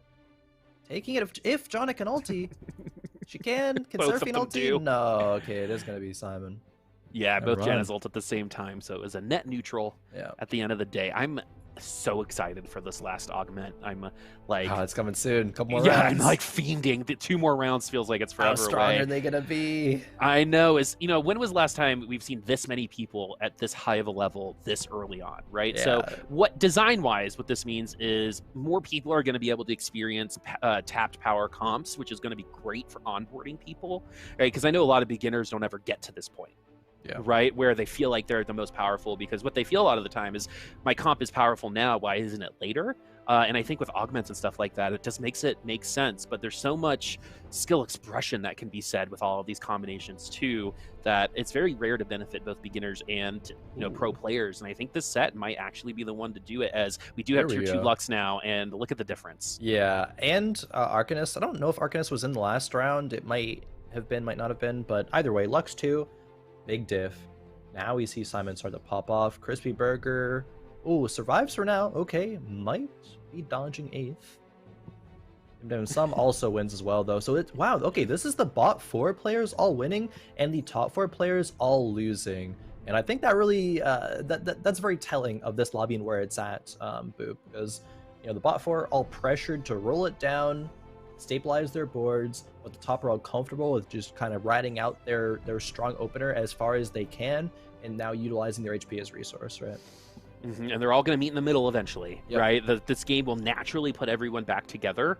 Usually at like 5-2, 5-3, everyone will be within 15-20 HP, which I think is an appropriate place to be. So 4-5 here. We have one outlier, which is Drive and Thrive, who did just lose, but didn't do a lot of losing before that. And then everyone else kind of similar. And then there's Crispy at 3 HP, but did just win that last round. True. Drive and Thrive. 4 Enforcers are being played, using Trundle as a bit of an item carrier right now, and I feel like Drive and Thrive does such a good job at just playing a strong early game board, even if it's with units that don't typically carry, because you're able to play so many good synergies just around them, like 4 Bruiser, 3 Chemtech, and we have Mundo, Trundle. They're not really, super big carries, but Drive and Thrive is making it work. They're good enough. Making it work. That seems to be kind of like the theme of today, right? Like you got to make it work. Everyone is on even footing. That Caitlyn, again, some of these TFT units playing better than I do on Summoner's Rift. I know. I don't know if I can. Yeah, that sidestep was very important, especially since she got to ult too. So she ulted, then sidestepped. It was perfect. Crispy Burger did lose. Here's our third one. Windfall, new recruit. Oh, that's a fawn. And a scrap soul.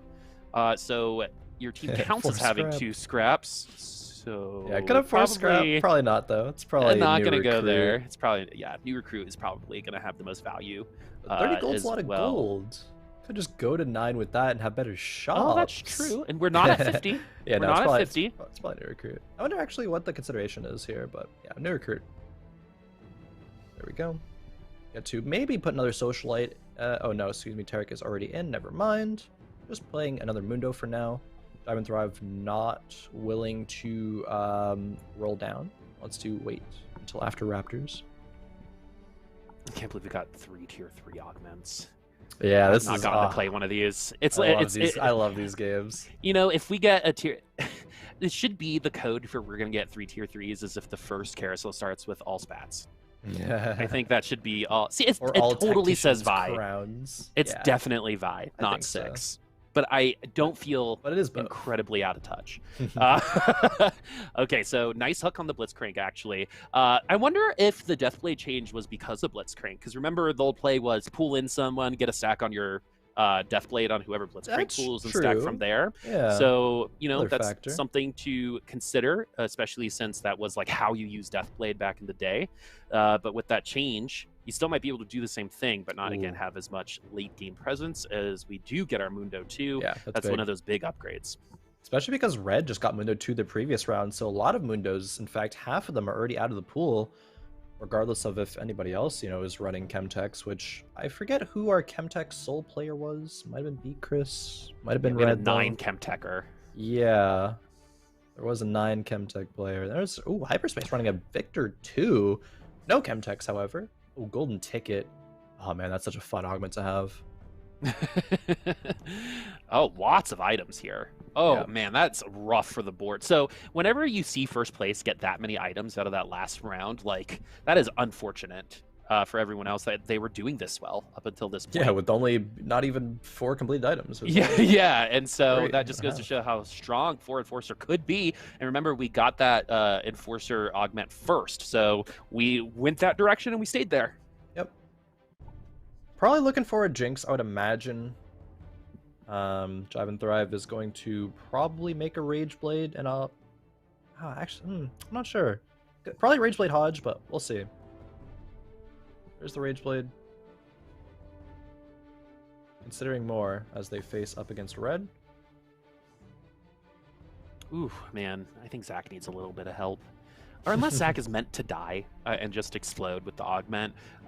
The ult was bugged, I think, until like yesterday. Yeah. Or maybe even this morning. I know they changed it a couple of times. Yeah, it wasn't doing damage or something like that. And so now everything's going to work out properly. 2 Reforgers here, which is actually really nice for the 2 Thieves Clubs, potentially.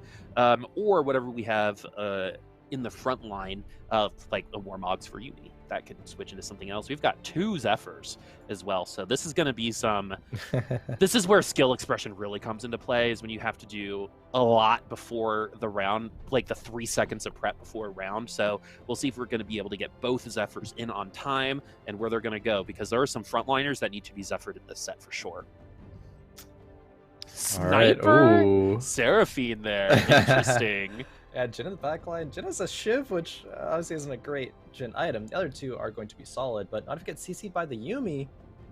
Now finally Jhin getting to... Oh, actually takes out the Fiora. And damn some. Not going to be feeling good about that one. Also, Braum, that's going to take him out. In what place is the question? Is it going to be 7th? With that board? That board was pretty good. Maybe not. Red might fall Red. here. Yeah, Red was only level 7, I think. Is still level 7. Uh-oh. Wait, Mundo? No. Mundo? Oh. Oh, Hey. he started playing the game again. Nice. That was, That was some like legitimate BM from TF, like from that Mundo. Like that's again what you would do in a real game when you like pretend to DC, right? Yeah. And then walk back into the fight. I feel that. Red now solidified in at least 6th place because of that last win. Thank goodness we got that win, because it looks like we had been losing beforehand. We got the Orin item as well, so that looks like a Muramana on Victor. 6 snipers as well, 7 innovators. Oh, There's a dragon coming, folks. We get the dragon. The dragon is here. So everyone man. seems to be getting all those chase traits right now. So that is because of our tier 3 emblems or augments, and that means that a lot of us got free traits Dragon is here, folks. I expect that to be a little bigger, to be honest with you. Yeah, it does a lot of damage. It also has a fear as well. It doesn't really seem like it's doing a lot right now, but it is. Just trust us. Yeah.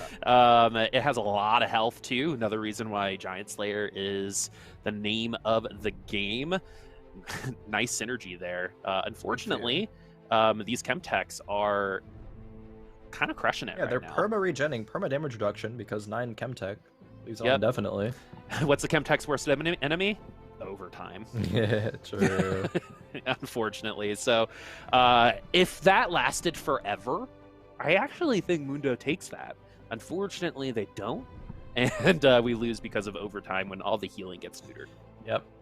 Some more emblems here. We have Arcanist. We got some Mercenary. Scrap, Enforcer. Oh man, it could be 4 Enforcer for Jive and Thrive with only playing 1 actual Enforcer. Nah, be Chris. Gonna be the one to take it. 4 Scholar, 6 Innovator. Carry is currently Heimerdinger. Ooh, that's a big upgrade. We also have a Enforcer Spat just hanging out right now. We might want to get some stats on it. Okay, so we are going to get some stats on our Lysandra. Yep. Galio 2. A lot of strong boards. Yeah, a lot of strong boards. This is where like I would get again. We knew this would happen, right? We've got 3 tier 3 augments. These boards were gonna get capped out much sooner, and if you just weren't gonna get there, you're done. That's why we've got 3 people eliminated right now. You had to keep up with the main field, right? If you fell behind the peloton, if I'm using a biking term, then you fell too far behind. Yep. Interestingly enough, that Janet will actually save someone from some Heimerdinger rockets, but not enough there as this Singed does end up going down, but unappreciated unit, that Singed. True. In my really good CC for a tier 1 unit. For the type of unit that it is, I think it does give a lot of value, as it's going to be Giant Slayer Ionic on the Jace, and he's going to be under the spotlight. Because if I was a TFT unit, Socialite would 100% be one of these traits. That's fair. I can see that for sure.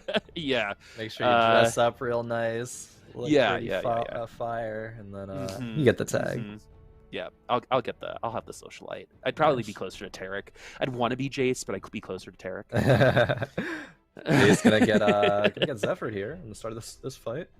And okay, we see the Innovator board again. I was actually gonna bring up. It doesn't like look like this Innovator board is that strong as they all fly into the air because of Galio, and okay, they're not that strong when it comes to going up against a double Gauntlet Victor. They all actually evaporated, but Chris was winning a lot of rounds just based off of the power of Scholar and Mana generation, just the Dragon, and a bit of Heimerdinger, right? He was still doing work just because of how much the rest of the units just tanked and bought time. Time is such an important resource, right? Yep. It is.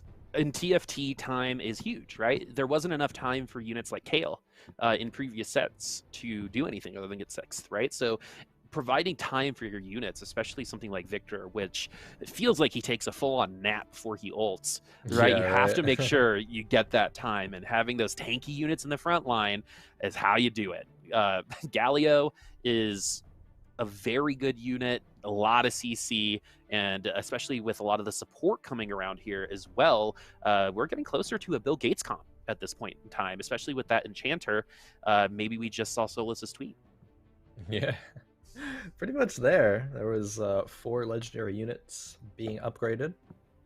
For Simon, it's going to be still with that Lux. Very good Braum itemization as well. This isn't a board that's like super late game fully capped. Like it doesn't actually feature any legendaries besides for the Yumi 2 and the Kaisa, I guess, but they're not really the main focuses of this comp. It's all Braum, it's Lux, and Yone as well as the third one. With some really good items in Yone. We haven't seen a true carry Yone at all. That was a lot of damage really quickly. Yeah, fast forward, a lot of damage. And you look over at the HP boards, we had a Red Fall. That's not good for you in terms of the standings. Psy Money is going to continue to stay on fire, and just to show how close this lobby is, we're on fire at 20 sub 30 HP, right? 12 HP for Jesper, 6 for Money or Simony PB. I love pretending that I don't know how to read. I don't know why it's so funny to me. It's like one of your favorite things. I know, right? It's just purposely mispronouncing something. Thornmail and that Galio is going to really stink for our IE users. It's going to help against this Lux. So, and this Lux, especially in the hyper late game, would like to move into a tier 3 Lux. It will just get bodied by things like Victor if they don't get sniped. So we need this Lux to snipe the Victor. Oh, it's going to be a lot of damage here. There's a lot of things getting clumped up. Oh! CC'd Victor. Oh, he got it off! Oh, no. Now the board just melted. Oh. That was close. Yeah. That Victor almost straight through. We've seen some amazing Summoner's Rift play on the Convergence so far today. And unfortunately, that wasn't it. And these, Victor has been, I think this kind of Victor-Galio combo has 100% been the star of today. Victor has been the most successful 5-cost unit, in my opinion, so far today as well. It's just that Giant Slayer Jeweled Gauntlet combo seems to be rough to deal with. And if you don't burst him down, it's over. Yeah. Unless you have one yourself, right? Definitely. Now it could be our final round of the game all of a sudden, actually. Jive and Thrive versus Hyperspace. Jive and Thrive. Pretty solid Jinx build here. But the Victor gets Enforcered. Might be the difference.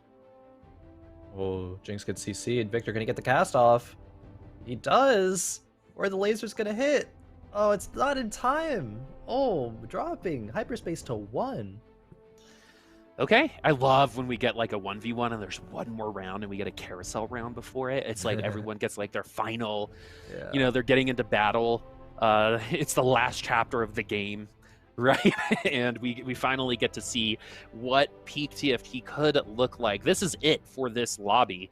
It will end right here at this round. And is it going to be our Bill Gates comp that we see on this board, or getting close to that Bill Gates comp? If y'all are confused, Bill Gates was formerly known as the PBE comp, and it's a bunch of high-cost units together, not necessarily with a ton of synergies. Yeah, a lot of 5 costs featured in both compositions. See what this Jinx can do, and if the Victor can cast, that's the big thing. How can we let that happen? Jive and Thrive, hands off the keyboard, just praying. All right, if he loses, it's because he's not rooting for America enough. It has nothing to do with the play. Oh man, that Jinx ult was pretty big, especially with Victor? the JG. Oh, lots of lasers going everywhere. There's a lot more green on the board. Jive and Thrive will get the second win in a row. 8 HP this time. A lot of these games going to single-digit HP at the very end. And we're going to have one more lobby to decide who it looks like might be second or third, as Jive and Thrive probably does develop a little bit of a lead after this game.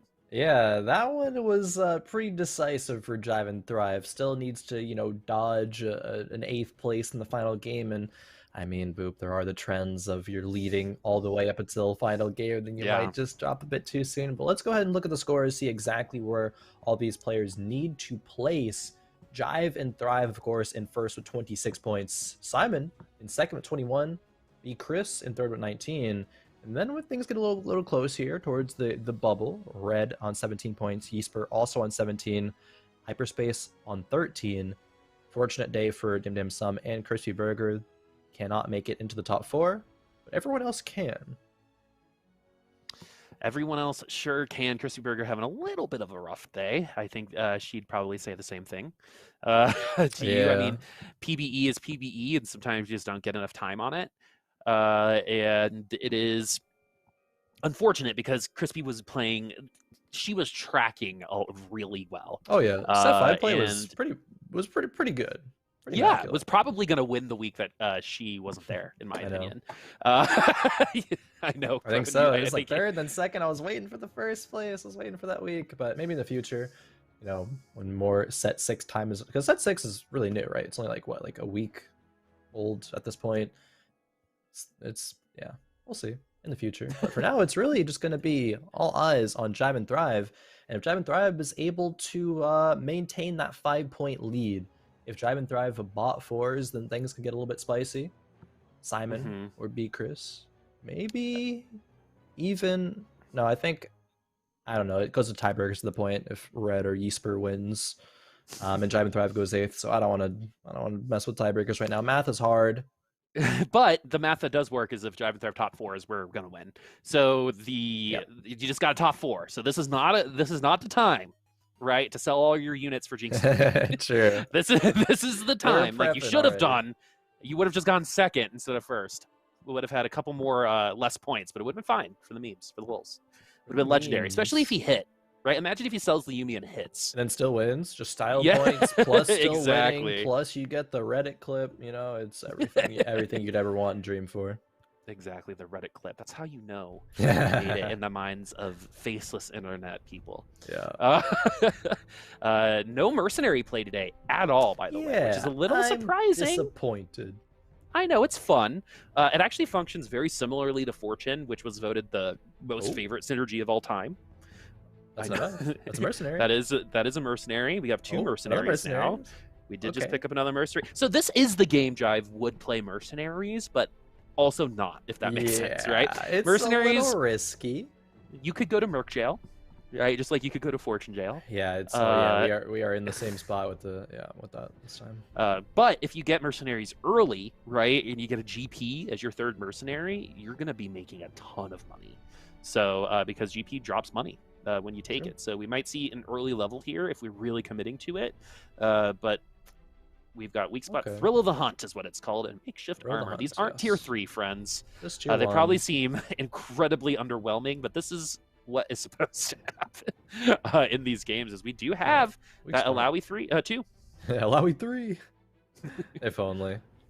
No, gonna sell the Misfortune off either. Yeah, Jive and Thrive does not want to run mercenaries.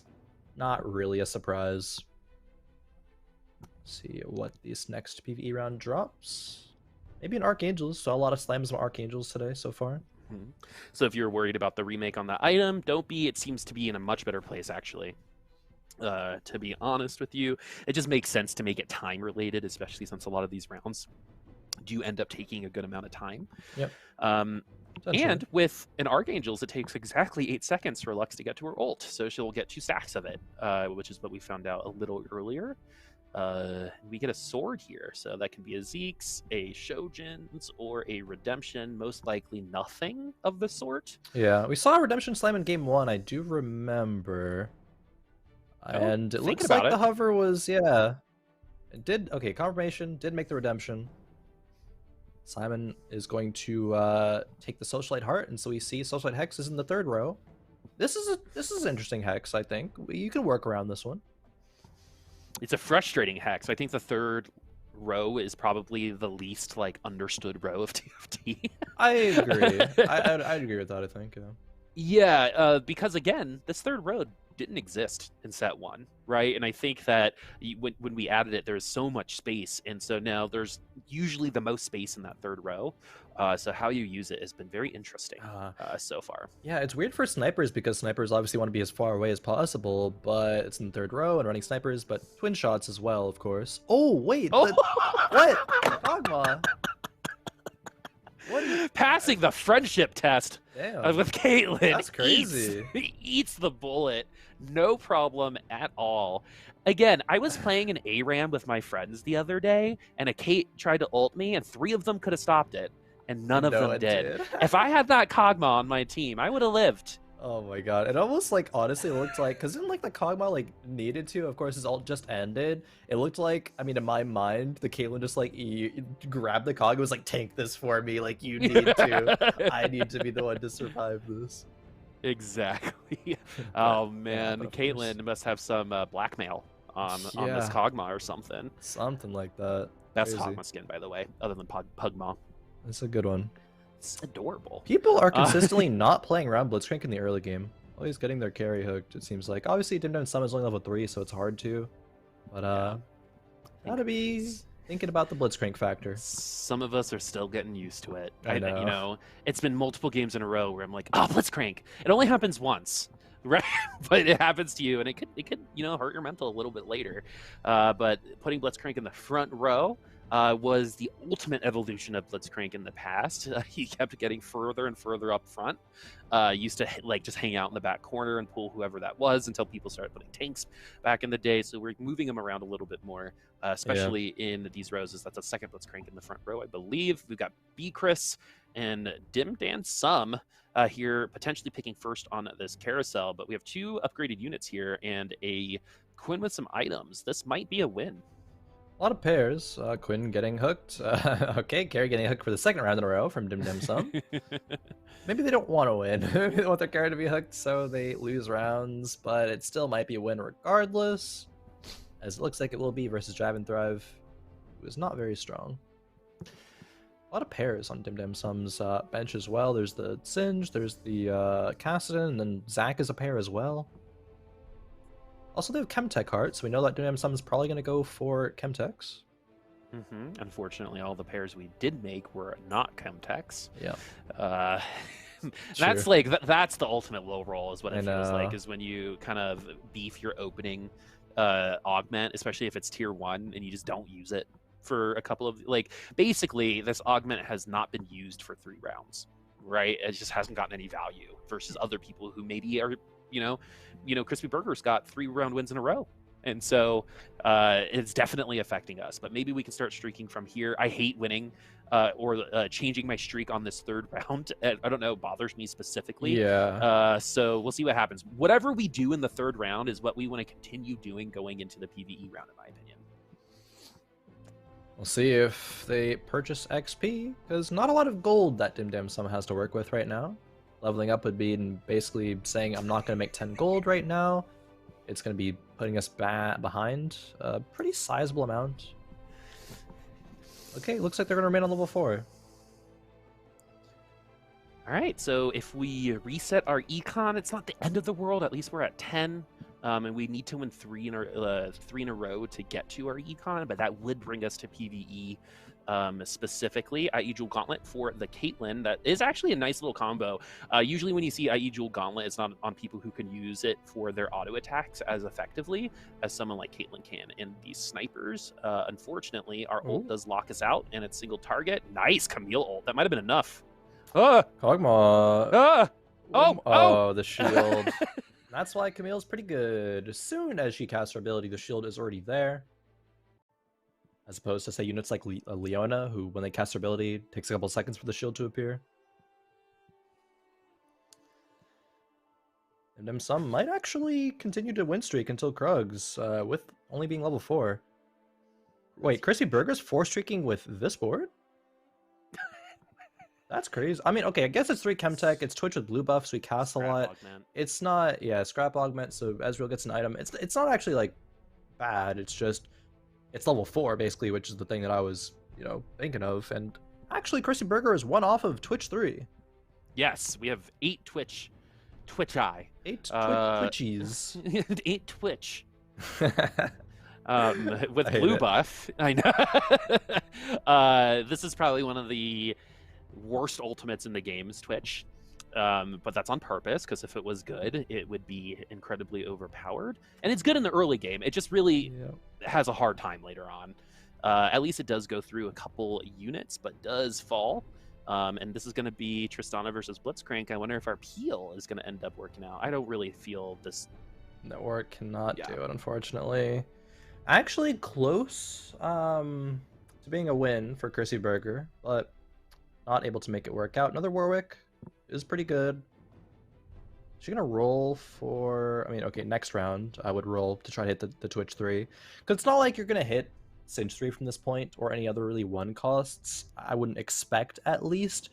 So I think Crispy Burger's probably just gonna hit the Twitch 3 and then just level up normally. Use it as just a strong board. We'll see. I'm actually really curious to see how much Crispy Burger is willing to roll down. And this is usually a comp that can do well in the early game. Twitch as a Chemtech is a splash. Same thing with kind of like the Assassin. You're not going to get a ton out of it. We did top frag there, but that is not going to be the case once we get some better units on the board. 39 gold, one away from that 40. We decided Is to rolling. spend a little bit of it. Yep. So Crispy, I mean, we only need one more Twitch. So we're about to go to level 5, which is still a pretty high chance for the Twitch. So I don't think we need to roll anymore, but we will anyway. Hitting it now would be nice. There's Khroen! Hitting Go- it now go- would be nice. All right. Go we buy hit a it. lottery Great. ticket. I know. It's something. I gotta do some. You're Never like 3 mind. for 3 now. I know, it's crazy. I was like stun locked by the idea of is Chrissy Burger gonna get baited into trying to roll now for a Singe 3 because she's 3 away from that. And I don't think that Chrissy Burger should. It's probably not the play, but this Twitch is. I want to say doesn't win this round. Ah! Oh, he's blind. Yeah, Oh, I got disarmed by the Graves, but still won. no. Was close. Twitch 3 though can top frag, especially this early. Oh yeah. Again, Another Singed. Yeah, spray and pray does hit everyone, and because he's an assassin, he can actually position really well in the corner, Yep. but can whiff. Definitely can whiff. As like you said, we're actually really close to a Singed 3 as well. Man, this would have been the round to do the 1 and 2 cost champs get extra attack speed. featherweights? Yeah, Yeah. featherweights. Would have been pretty nice. I guess a blue buff Twitch, it's not like as effective, I suppose, because more centered around casting as opposed to just auto attacking. But it still would have been good, however, of course. Chris having a cog 2 this early is really good. Especially with Rageblade. This was a very popular comp, like when things kind of all started. I think when you see Kog'Maw in every iteration, he's used Rageblade. Even when he was what was Urgot and they were Predator? red and black. Oh, never mind. Battlecast. Yeah, so reminds me a little bit of that as we get another tier 1. Binary drop. Socialite Heart. Phony Frontline. Binary drop is very interesting. I actually really like that augment a lot. It's going to give you power over the course of the game, but I think the big thing is that it's going to give power right now to this Kog'Maw. I don't think you need the component to be completed to give you that third item. And as soon as you get one more tank item or tank component even for the Poppy, same thing. Just 2 free complete items is basically like having a Thieves' Gloves. But it's going to get even more value down the line as well. Yeah, and it's not as restrictive as Thieves' Gloves can be. Yeah, exactly. Pros want components, they don't want completed items, right? That is always going to be the case. Components are always more flexible than completed items. They're just inherently, once you complete an item, like you saw it, like even from one of our augments with the Enforcer augment, that's how you win, right? And so you complete the item, like this Rageblade, now you're committed to a Rageblade carry. So we are able to do that here because we have some good synergies as well, and the sniper is definitely gonna help. It's funny though whenever you see snipers with Blitzcrank, because that's not how that works. Unfortunately, it's actually gonna make you do less damage. Oh, this Twitch is so good early. He's just not dying. He barely dies at the end, but it's not enough work. Even with Chris getting binary drop and getting a Lost Whisper dropped in for the Kog'Maw, it is not enough. I don't really think a lot of people have a ton of armor right now either, so Last Whisper is going to get better as... Yeah, not that much value right now. Yeah, like we weren't facing Poppy 3s. That is true. Very true. Yeah, so we actually probably get more value out of like stats out of Giantslayer for some units probably versus the Last Whisper. We also still have the sword on it that could become a Bloodthirster or an IE or probably a Giantslayer. Yeah, with probably Giants. the There's a bow. Rage Blade. Make it a Giant Slayer. Make it a Yeah. Hodge. Complete the trifecta. No, but Giantslayer might legitimately be in every patch of this of this set. maybe it gets nerfed again. I mean, we'll see. You know, Maybe it got I have a nerfed once. feeling. You know how when things get really hard to patch, they start doing like very specific numbers, right? Giant Slayer is Yeah. going to be like when they have 1,964 health. That's when it's going to start working. Yeah, 'cause it's like, oh, that's the break point where this one specific unit who it counters like gets more health than they need. So it's Yeah, and there's just so much health in this set, probably more than we've ever seen. So it just makes sense. It's an easy slam too, because you know you're going to get some value out of it. Not like in the last set when almost everyone got subjected to the Giant Slayer at the end of the game, like any tier 3 unit would. But this time around, you're going to get it a little earlier because some of these units are inherently a little bit tankier, like your Cho'Gaths and your Scions. 5 Syndicate for red right now, and then Socialite. Oh my, that Zyra damage is crazy. Hey Zyra, I think I want your number. Yeah, right? I mean... Yeah, like, I like this. Ooh, I want that to stay. I don't know where it would go. We have 5 syndicates. Yeah, and having the extra gold, I believe that's the one where each syndicate that's alive, you get gold when the round is finished as well. So just earning a bunch of gold now too. That is pretty nice. Yeah, and the 5 syndicate is everyone gets it. Yep. And then the 7 is everyone gets it, and then it's like dusk for your syndicate champ. So you're going to get a little bit more. Giant Slayer, JG, Archangel seems to be kind of the AP build right now. We've seen it on a couple people, most notably Victor and Lux, and now we have the Zyra. And the restriction on Zyra is that she can do a whole row. But also the best thing about Zyra is she could do a whole row. Yeah. So if this is the setup of the enemy team, you're only going to get 1 hit from this, or not, potentially from the Zyra. So you are asking for a little bit of RNG, and positioning can really help you. You really want. Oh, she missed. What? Which is weird because he made it there before she ulted. Yeah, that. Oh man, call the ref on that one. We don't like Zyra anymore. We delete her number from our phones. So we don't. That's frustrating because she would have won if she just ulted the right place there. She would have had the Omni Vamp from the Syndicate to heal up. Would have dealt damage. Whenever you're in a sport, right, and you start doing poorly, say you're a tennis player, right, and you start doing poorly, you blame the racket, right? Or you play pool, you put more chalk on your cue, like that's gonna help.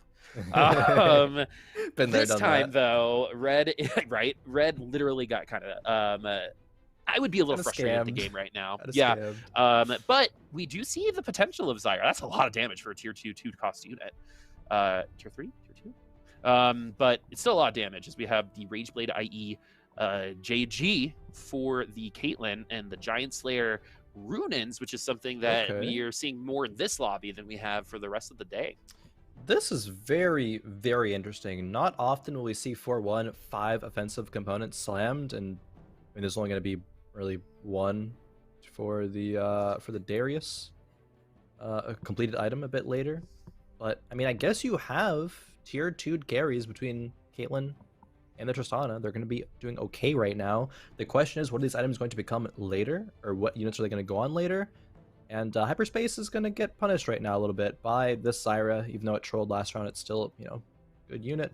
Still should be able to get this round. Actually, I don't know. Maybe I'm speaking too soon. So it being a single row is very restrictive now that I'm seeing it in action. Because it's, again, one of those things that will either feel overpowered or too weak, right?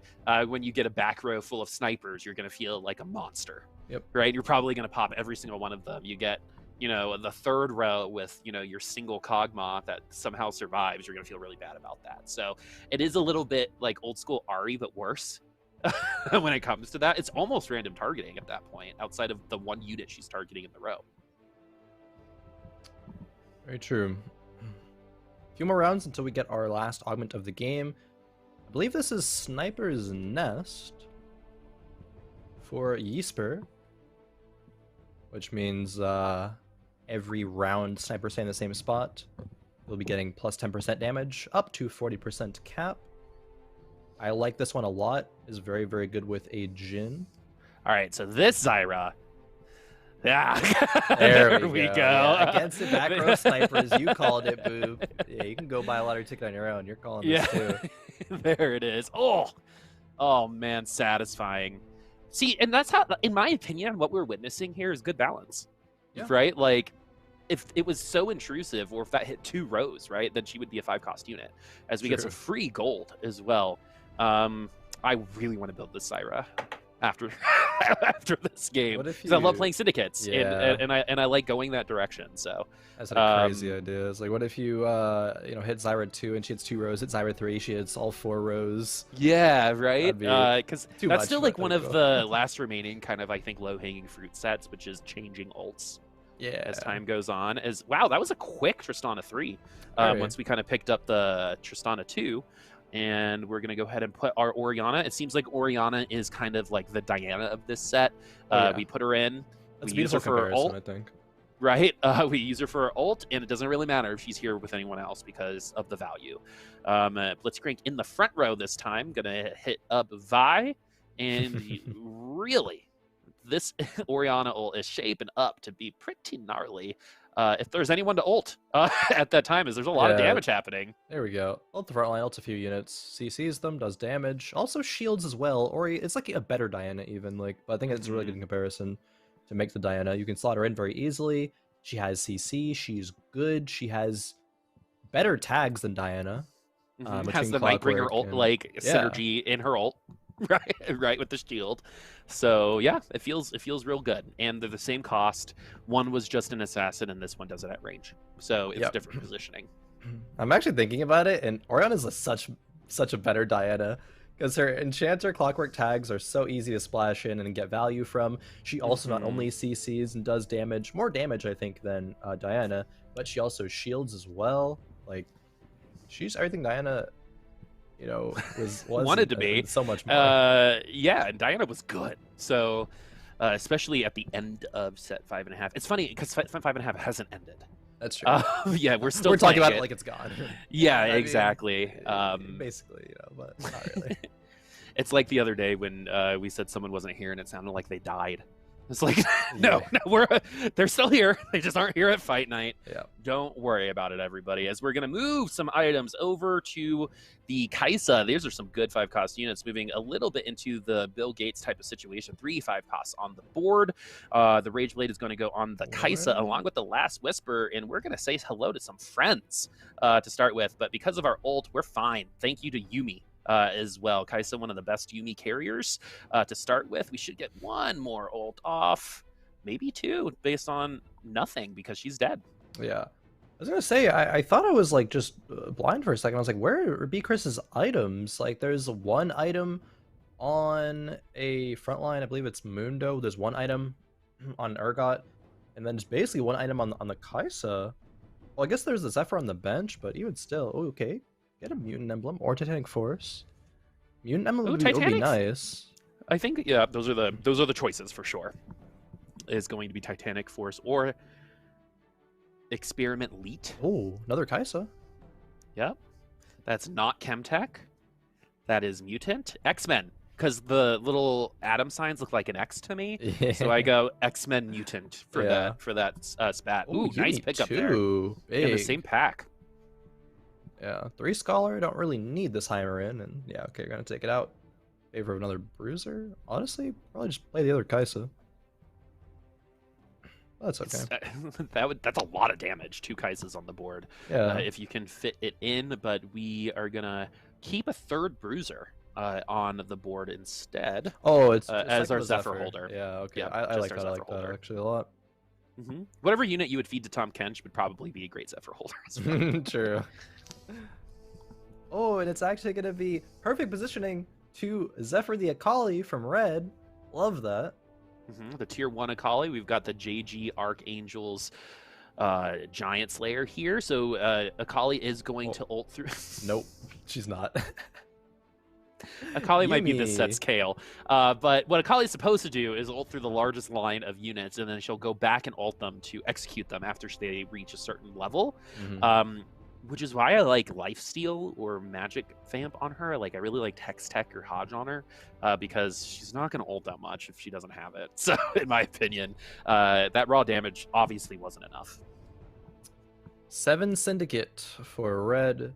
1 Akali away from Akali 2. Akali 2 would be a lot more survivable and obviously just a lot better.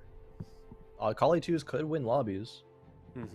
Unfortunately, I feel like Akali 2 is the 5 cost that avoids you if you want her. She's That's playing hard to true. get. right? Because I play a lot of Syndicate, and for some reason Akali just hates me. I've been able to do some really cool stuff with Akali ones, with like some sniper boards and stuff when the backline's a little weaker, but eventually they're just going to start repositioning, right? You position against an assassin board by switching your rows, and when your back row's full of tanks, what is Akali going to do? Yeah, not much. That's what the Giant Slayer is for, right? Yep. So, you know, we're trying. Seven Syndicate is real good, though. So that means that people like Akali, but mostly, you know, whoever's in the spotlight or even these itemless units are just going to get 50% additional power over the already Syndicate power. So you don't need the items as much. They're going to be doing that damage through the buff, but of course they're going to be nice. Let's see where this is going to go. We're going to go ahead and take the mana away from the Kog'Maw and the Gangplank. Oh, that was a good Akali. There we go. That's how it's supposed to work. Another one. Soon. There it was right there. Galio. Yeah, she has to mark them first before she executes them. There we go. Yep, exactly. She has to get one ult and then another one to make it happen. So, and this is around the amount of HP you would expect with a comp like this. As 7 Syndicate Assassin Scholar, which also means that we're getting some mana as well to help out. Yeah, that's going to be pretty nice, actually, as well. It could be the difference maker. Nice to be able to tech in some of these synergies like Scholar, like Enchanter, things like that. Socialite, even. Another GP2. Simon going for GP3, only 2 away. Oh, 1 away. Oh, could have it. GP3 means money, money, money, money, money. Big money for twin Yeah. shot. Sorry, ears. Apologies. We just gotta hit it. We just gotta hit. Do it. Keep rolling. Just keep We rolling. just gotta hit. Do it. Sell everything. Please. That's my answer. Just sell everything. Always the answer. Sell everything. Yeah, double gargoyles has been showing up on every one of our frontline tanks so far. Has been best on Galio, which makes sense since it is a 5 cost unit. Ooh, Shojins is going to be our extra item. That's super good for Kaisa, actually. More cast means more damage. God, she's so good. That's like all of her damage is her casts. This tier 3 Tristana. Oh, peel. It's a good thing in TFT. Jive and Thrive 5 HP could be going 7th or 8th, actually. And this is lobby number 4, where Jive and Thrive is you know, the point leader coming into this game. It's happening Why again. does that happen? So I think it's just hard to be good for 4 games in a row. I mean, right? Just statistically, if you're good for 3 games, to continue to be good for a 4th game in a moderately, you know, sometimes high RNG based type of game can be a little hard for you, as it's going to be a tier 3 Gangplank in front of our eyes. We only have 18 HP. And if we do end up winning a bunch of rounds, this Gangplank should get us like 2 to 4 gold a round, which is nice. So we'll see if this is going to be our kind of comeback mechanic for Psy Money. We'll see. Enforcer, GP is going to be stunned. Fiora is going to find her way there soon. Fiora could deal with this GP, depending. Okay, this ult, half of it gets to the GP. Okay. Oh, shoots, makes money, heals up. There we go. This is the power of GP right now. Oh, it does not kill. One shot. Unfortunate. See, this is where a Deathblade would be nice. Yeah. The Deathblade probably gets the kill there. GP. Oh, why is like, it so small? Because if you get like eaten, but then the Tom Kench dies mid-eat, the units just like look small for a little bit. I don't know, it's weird, but I wonder if they're coded that way on the Rift, and then that's kind of how they like kind of came over here. I wonder how much of that coding is the same. I don't know. Yeah, I don't know either, actually. Yeah, question. I also wonder how much skin sales are given through TFT, because I've definitely shopped for skins and been like, oh, this one's in TFT, and then bought it. Right, I like using the TFT versions of a lot of units on Summoner's Rift. Yeah. I know I'm not the only one. Nah, I even used my 10 Hextech coins to make the Dawnbreaker Karma. Oh yeah. Yeah. Nice. So, but anyway, we're gonna make a Lulu this time. We have an empty spat on Blitzcrank, and that's probably gonna stay that way. Oh, Lulu Tier 3 Lulu now. That's a good ultimate. Here we go. Not as oppressive as before, but definitely annoying. Now we can make 3 gold per round just off of playing Yordles and having every other Yordle already tier 3'd. Love to see it. Jace goes in. Doesn't really give any other synergies besides just his own Transformer. This Poppy though, double gargoyles makes Poppy very, very good. Mm-hmm. Oh man, do you think if there was a movie, Jace would be Shia LaBeouf because he's a transformer? Oh my god. Yes. I should be muted. You. I should mute myself on for that one. timeout. Yeah, I'm just gonna go. Have fun casting the rest of this. But anyway, Jive and Thrive, 0 HP. Oh no, Boop! It's happening. The curse of It's first place, fourth happening. lobby happens. At this point, I think it's like a 3 out of 4, 75% chance. It's something that we completely made up, but ended up being true. Which is, if you're winning going into the fourth lobby, you will bot out. I don't know what it is, but I think it happened with I Like Hobos like 3 or 4 times in a row.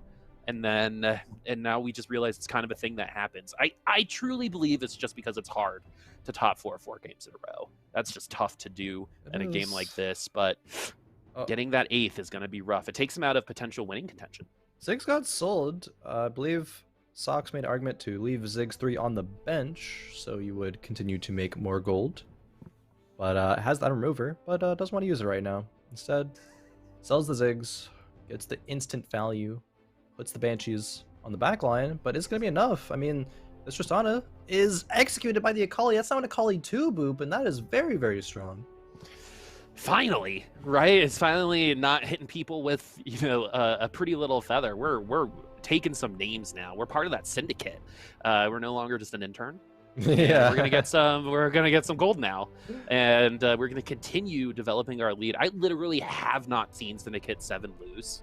Really? So I wonder if that's gonna continue to get here. It's like Dusk, right? Remember how consistent Dusk was? Yeah, it is. It seems as though it would be a similar kind of similar power level to that. Yeah, you hit your Lilia, you got your Dust 6, and then all of a sudden, like, things just became a lot easier. Riven was really good back then, if you remember. But we've got 1, 4, 6, 23, 45 for our HP totals, which is still anyone's game. Love to see Crispy Burger at the top there. Would love to see 3/8 and a first. That is that's an awesome day of games, to be honest with you. Is it? I would probably leave that feeling great. Just yeah, I mean, you loved it enough on the first, but an amazing day of games, eh. It makes it recency bias, right? True. Depends on how much your brain's wired to feel that recency bias. Exactly. But, money actually becomes a little less valuable the later we get, unless you're really trying to roll down for some 5-cost units. So something like this Gangplank 3 could open up a Bill Gates comp real easy. So this is going to be a nice ult from Akali into the back line. Even just the first part kills the whole back line. Yeah, and they're going to get executed too, and they're the squishiest units. A nice Janna ult, though. That is going to be gnarly to deal with, but it's going to be the Shaco to compensate. Akali can deal with units like Galio, especially with things like a Giant Slayer, and since we tagged the backline already, we're not going to get stuck. And that's one of the best things about Akali is she inherently can unstick herself from some of these bigger units because of that ult. Yep, exactly. And boop, there you go. Takes out the Galio. Simon does drop in 5th. B Chris was in 6th, and Dim Dam Sum was in 7th. So we have our top 4. And Crispy Burger, that Twitch 2, that pesky little rat, has done enough work, has allowed Crispy Burger to go 8, finding a Akali 2 of her own as well. And the items aren't amazing, but they're not bad. No, Frozen Heart is actually a really great assassin. Yeah.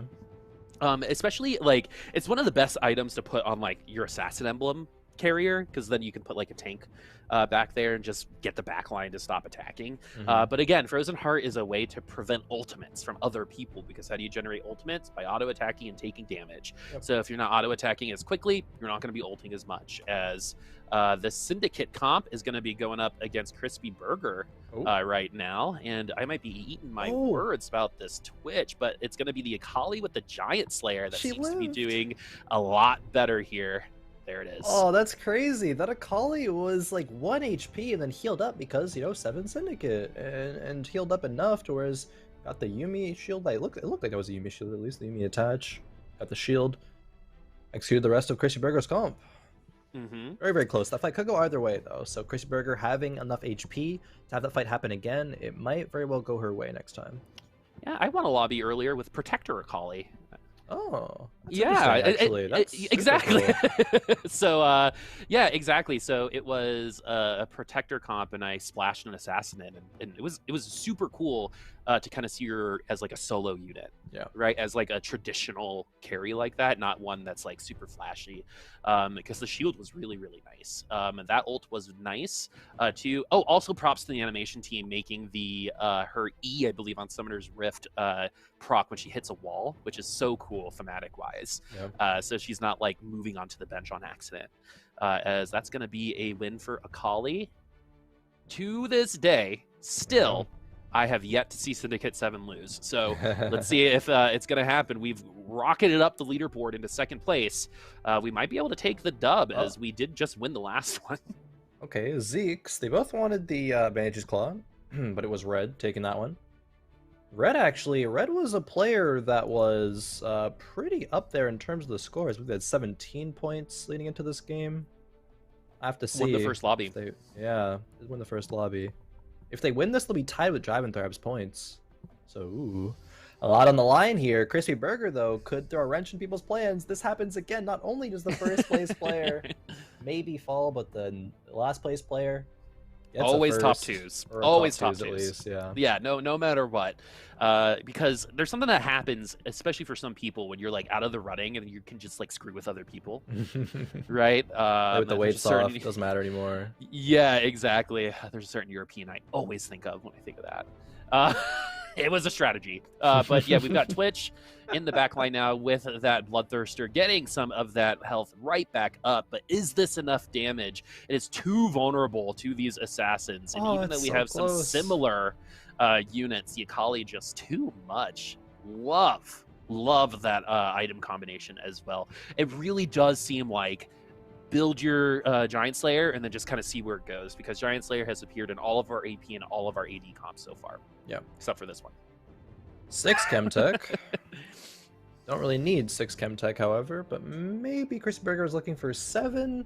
Would have to survive another round, which is actually doable. Even if Crispy Burger loses, we could still see a Stage 7. Let's see. We actually haven't seen one today. I don't think. so. Again, new sets usually mean quicker games. Yeah. I don't think that's the case this time around, because we're potentially going to get there. As you said, Crispy might not lose. And we haven't been losing by that many units. And that Akali ult wasn't amazing. So we're going to have to get to a whole other one. And the positioning of this board is actually really gnarly for the Akali, because no one's actually in a line. The Akali from Crispy Burger did get taken out rather early in this fight, though. So this might actually be it. Such a cool unit. Oh man, it's so good. It's a bit too good for Crispy Burger to deal with. Does go out in second, and Red will win the lobby for the second time here today in game number 4. But that's gonna be it, Boop. Those are the 4 games. We gotta figure out who's gonna win, because I actually have no idea. Yeah, we'll let the mathers, the ones that have majored in quick maths, for them majored to do in quick maths. Love it. Yeah, and see what happens there. But dude, Khroen, I had so much fun. Set 6 is a blast. That's such a great set. We got a complete tier 3 augment game too, which is pretty rare. So it's really fun that we got to see that here. I haven't gotten to play one yet. So yeah, I got like 1, maybe 2. They're super rare, but super fun.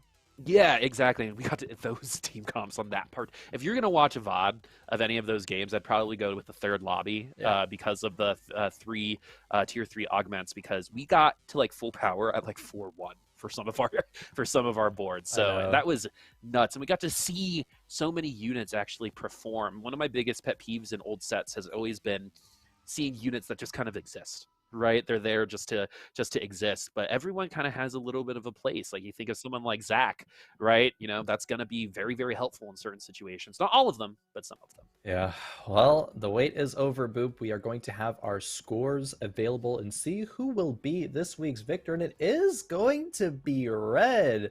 Wow, winning the tiebreaker against Drive and Thrive is literally just that 8th. If they had dodged 8th, Boop. Oh no. Drive and Thrive takes second. Simon, consistent throughout the day, gets third. Jesper rounds out our top 4. and Be Chris Hyperspace. Crispy Burger actually ends above Dim Dam Sum as well. Yeah, but this is how professional players are created. What Jive and Thrive did, right, is probably one of the most motivating things going into next week. That's true. For a player that you can ask for, right? Because you can only blame Jive for this, for this 8th place. That is all on you, buddy, right? So now if you just didn't do that, like, think of what happens. And you fell into, like, the Boopasaurus conundrum, right? Like, you wanted to have a little bit of fun, but you lost $100 because of it. Was it worth $100? Maybe, right? That's what you got to think. Yeah. Was that game worth $100? Maybe. I guess, 50. Still get 50 per second. 50, so, that's true. Yeah, 50. Not quite as harsh as that, but still get the idea. But I just want to echo your sentiment as well. While we wait for the interview to come through, that this set's just a lot of fun, especially when, like, I'm just thinking of, if this is a game, if this is a set where you can literally go like level 8 on 3-5, like, I'm a fan. Like, you can play TFT this set in literally so many more different ways that weren't even a possibility before, and it's different every game because of the augments and the combinations of augments and everything like that. Like, it's crazy. Just think about the early game and how different it is right now. I know, the early game and the implications of the early game, snowball into the whole game, right? And so, like, everything's gonna be different. Yeah, every single thing. Like, right, just even those augments that just give gold, that's gonna make such a big difference in that early game, right? Scrap emblems in the early game versus things a little bit later. So it is so cool just to kind of see how every type of player can find something that they like in the set personally. Hey, you want big explosion, you want explodey, then you can play Chemtech, right? And get the augment there. Hey, do you want to be, old Vayne? Well, there's an augment for you, right? When you get down to a certain % of health, you go into shadow form, right? And so there's so many things that you can do and speak to your own specific play style, because there's a lot of people that I know that is very similar to, like, do you know anyone who doesn't order the same thing as you at a restaurant? Just like, right? like that's like a just thing. Like doesn't order the same yeah thing. Like if you ordered like a cheeseburger, then I'm not going to order the cheeseburger. Yeah, I know right? people actually. Yeah, like, you don't have to worry about that in this game, which is really, really fun for me, until you get to the top 4 or the top 5, and then you are starting to compete for units, which I feel like is when you should be doing that, right? So I think everyone's getting to play more of TFT, which is always better. I know. Oh, it's great. What's not great, unfortunately, is we don't have an interview with Red, but that is okay. Still, we're going to be the victor, earning $100, and we'll be the defending champion for next week's games. But I guess that gives us a couple minutes, Boop, to continue chatting, about this set as well. Any favorite moments that you have here today from our games? There is we saw a lot of cool stuff. Anything that jumps out to you? Anything that jumps out at me, I like seeing Akali there at the end. True, that's cannot wait till 2 Akalis with the same items are just doing this the whole time on the board, and just who's gonna get executed faster, right? That is what I'm excited about. But I also like that third lobby, just overall seeing just what a lobby of tier 3 augments looks like with masters and above players. That was fun. Yeah, definitely. I think for me, I referenced it, so I think I kind of got to go with it. The level 8 on 3-5, like, when you have that dominant of a lead, because of one augment in specific, it is going to be the clear mind. Clear bench, clear mind. Absolutely love it. I love that Riot and their design, made these names to, like, kind of, go along with the memes of the community too. It's I love that. It's so good. I absolutely love it. It shows how invested, how involved they are. Like, oh man, they're us too. They're playing the game. Like, it's like a waiter who eats at the restaurant they work at. Right, that is actually kind of rare. But again, one thing I wanted to compliment you on, one more thing, Khroen. Love the costume, by the way. Thank you. And you sniped 4 predictions. You're 4 for 4. Ooh. From nowhere. That's pretty These good. These predictions were literally out of nowhere, and you were able to get it. So you gotta get that ticket, man. Buy some crypto, something like that. Maybe get that going. But oh man, maybe I just used up all of my luck here actually in this. So maybe I shouldn't push it too far. I don't know about that, but hey, it was an absolute pleasure casting this for everyone watching at home. And we're going to take a week off next week, but we're going to be right back, so Jive and Thrive can figure out how to not bottom 8 and win fight night next week. No. Yeah, but I have complete faith because you know, he played so well for those first 3 Oh, yeah. lobbies. Red coming in with a tie. That's, you know, maybe we get a rivalry building, right? Like Yeah. Hobos and Numano had not too long ago, where 2 players actually made it over 10 weeks at the same time, which Yeah. would be super cool to see again. But overall, today was awesome. Yeah, today was awesome, and I do think eventually we're gonna talk to Jive and Thrive. It's just a matter of time before not losing the tiebreakers in the end of things. So eventually, but as you mentioned, we are going to be taking next week off, the 4th. It's when the set's going to release. So everyone's just ladder grinding, things like that. We will be back on November 11th for more Fight Night Rising. So until then, it's been Khroen and Boop bringing you Fight Night Rising, brought to you by Wisdom. Take care, have a good night, and happy Halloween.